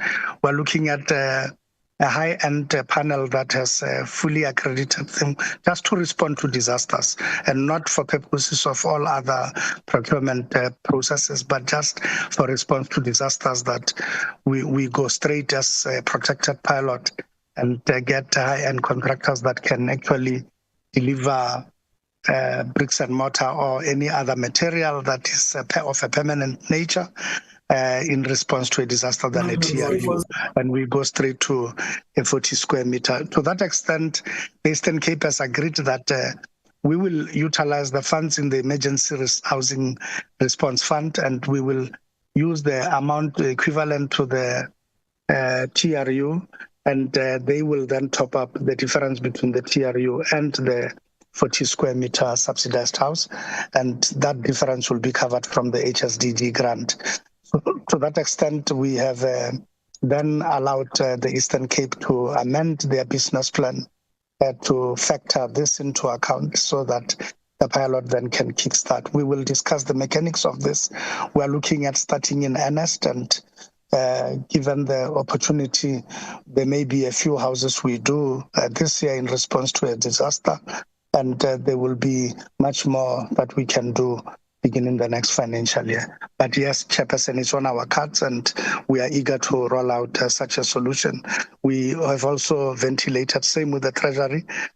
We have an in-broad principal support from them, and that could be a game changer in terms of stretching our resources, but also dealing with the issue of double dipping in this regard. Thanks, Chairperson. Chair. Thank you very much. Honorable Ditere. Yeah, thank you, Chair. Sorry. DG responded to one part of my question, and that is in relation to the residents about educating them and all of that. But the thrust of my question was in relation to standardizing practices across provinces, because, as I said, Chair, one appreciates the effort that provinces have made, and for all the obvious reasons, it is understandable why maybe a province like Gauteng would be more resourced, both in terms of human and material resources available than other provinces. But I think while there may not be an actual literal sharing of resources, especially financial resources, etc., I was referring in particular to those practices being shared, so that we should try and standardize. I mean, these days, with the involvement of or with the role of AI, certain incidents or phenomena can be tracked in real time, so that we are able to learn from that, so that as and when we intervene in instances such as the Jackskay one, we are guided by technology. As I said, decisions are data driven. The last one, Chair, which I did not mention, relates to and it's a difficult one. It's the within the purview of COCTA, bylaws, because everything that has been mentioned here, unless municipalities, and I want to focus in particular on local municipalities, metros may be in a better space in their collaboration with the provinces and by extension national, but local municipalities, Chairperson, if there is no enforcement of their various bylaws which impact on what we are dealing with now, will keep on churning out resources that are by far very limited. I mean, I listened to a point being made about the ISUBG funds being made available to try and deal with this situation. Before we even come to this, we are extremely worried about the marginal decline in terms of value of that particular fund in the outer years. So if we then have to deploy the very same fund, resources from the very same fund towards such things as this, it's even going to be more difficult to try and get a read of informal settlements. Thank you, Chair. DJ? Thank you very much, Chair. I thought I had answered Honorable Ditepa, albeit being on a high speed on a highway, by indicating that we had initially done the full standardization of these things, and provinces pleaded that we allow some degree of flexibility, and there was relaxations of the specifications, and that, however, all those specifications must be within the recognized norms and standards. And that allowed for some degree of flexibility. As it relates to the issue of the utilization of modern day technologies to deal with the challenges we have, I think it's a matter we are continuously grappling with, Chairperson. We in other instances are doing much more better than in others. And we have also begun using technology quite fully to map the low-lying areas. And we have been using drone footage with the HDA on a project to map all informal settlements. And we started using the polygon technologies to actually count the number of households per informal settlement, and to look at the extent and the size of those informal settlements, to look at the hydrology studies relative to those informal settlements, and whether they are in low-lying areas or within 100-year flood lines or not, and to then look at which ones can be developed in situ and which ones cannot. And I think today we are with certainty, with confidence, can tell how many informal settlements we have. We can tell how big those informal settlements are. We can tell what is the status relative to those informal settlements on the development plans for these informal settlements, and even the responses we need to give in this regard. And this now we are beginning to utilize the same information towards planning point of view. Is there room to utilize more technologies for more things? I think so, Chairperson, and we are undone. Technology is getting better by the day, but of course, with technologies, the great thing is the uptake and how much resources you have to deploy. The more newer the technologies, the more expensive they remain, and I think ours is an approach of balance in this regard. Thanks, Chair. Thanks very much. Honorable members, I think we're moving towards closing our meeting. I just want to give provinces to do their last word, comments. I'm going to start with provinces where MECs have logged in. Northern Cape, do you want to say something?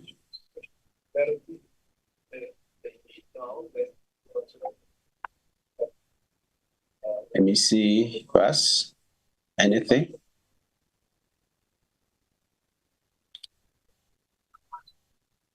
Okay, Limpopo.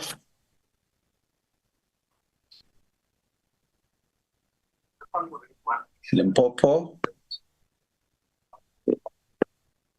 Nothing. Northwest.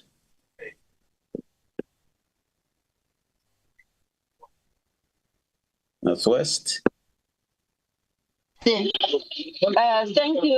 you very much, Chair.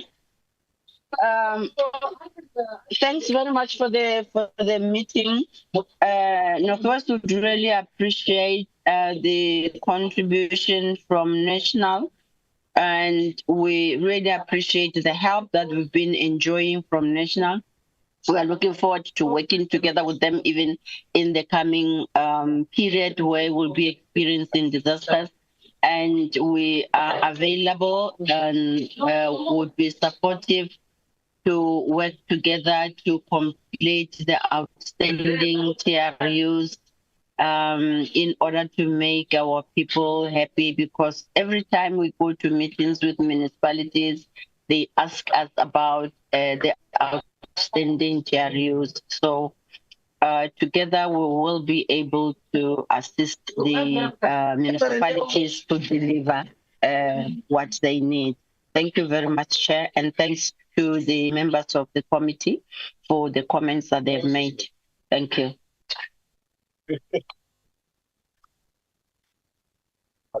Thank you, HOD. Gauteng.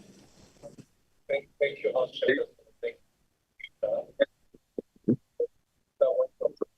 Gauteng. Hello, Chair. There's a hand from Mujaji.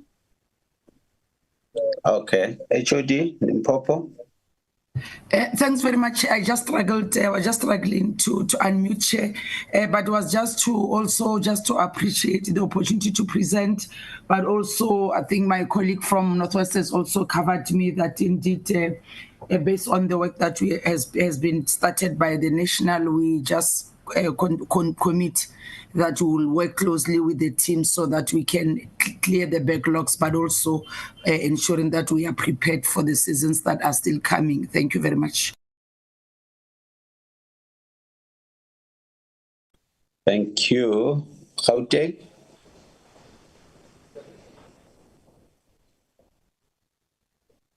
Mpumalanga. Thank you, Chairperson. Chairperson, we are joining the other provinces in appreciating this meeting and also committing to work with our national department in dealing with the outstanding matters and the issues of readiness. From the side of the province, we will continue intensify our awareness programs and also relocations where required, as we have highlighted that we also monitoring the dams levels, and we know that when they are beyond their capacity, there is a risk of flooding. We will make sure that we provide support to our communities and improve our collaboration with national department. Thank you.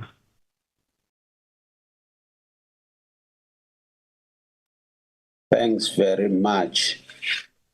Thanks very much, honorable members. The delegation from provinces, we really appreciate your attendance. And the delegation from national office, thank you very much. What we take from the meeting is that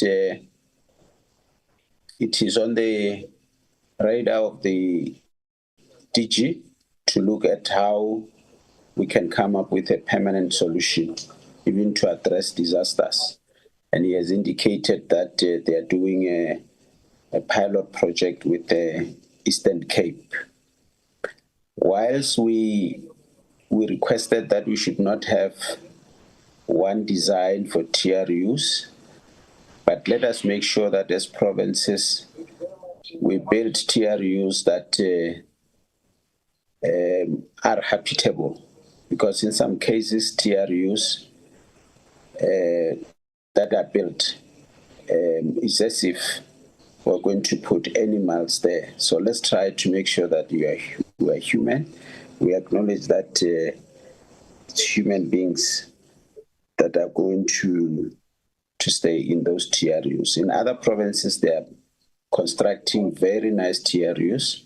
That's why people would not want to move out of those, because they appreciate them. The backlogs that are there, the CFOs talked to us about them. In all provinces, I think she outlined a process, and we'll wait for the progress report in that regard.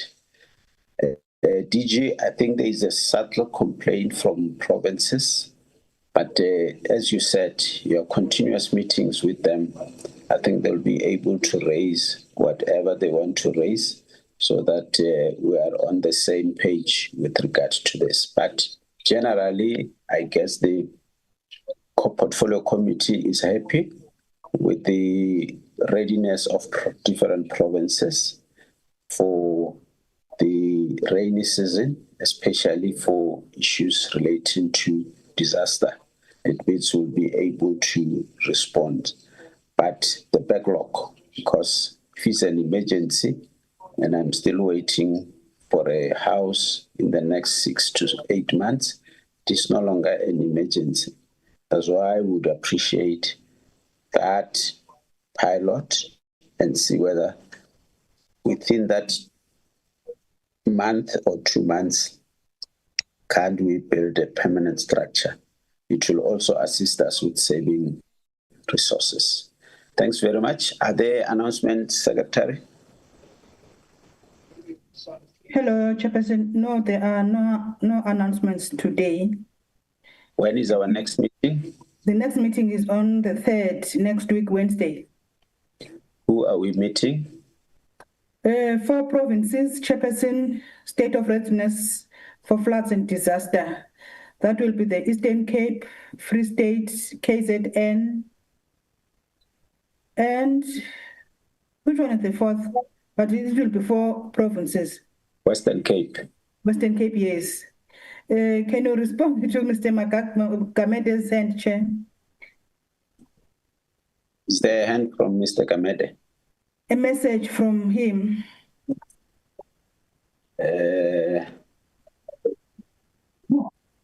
What does the message say? I don't see the message. On your email. He's asking about his matter. Oh, that matter is on the chairperson's table. It is being given attention. I'm not sure whether you want me to respond to you because you wrote to me. I don't know whether you want to respond to you viva voce in the meeting. No. On the side, Chairperson. It's fine. All right.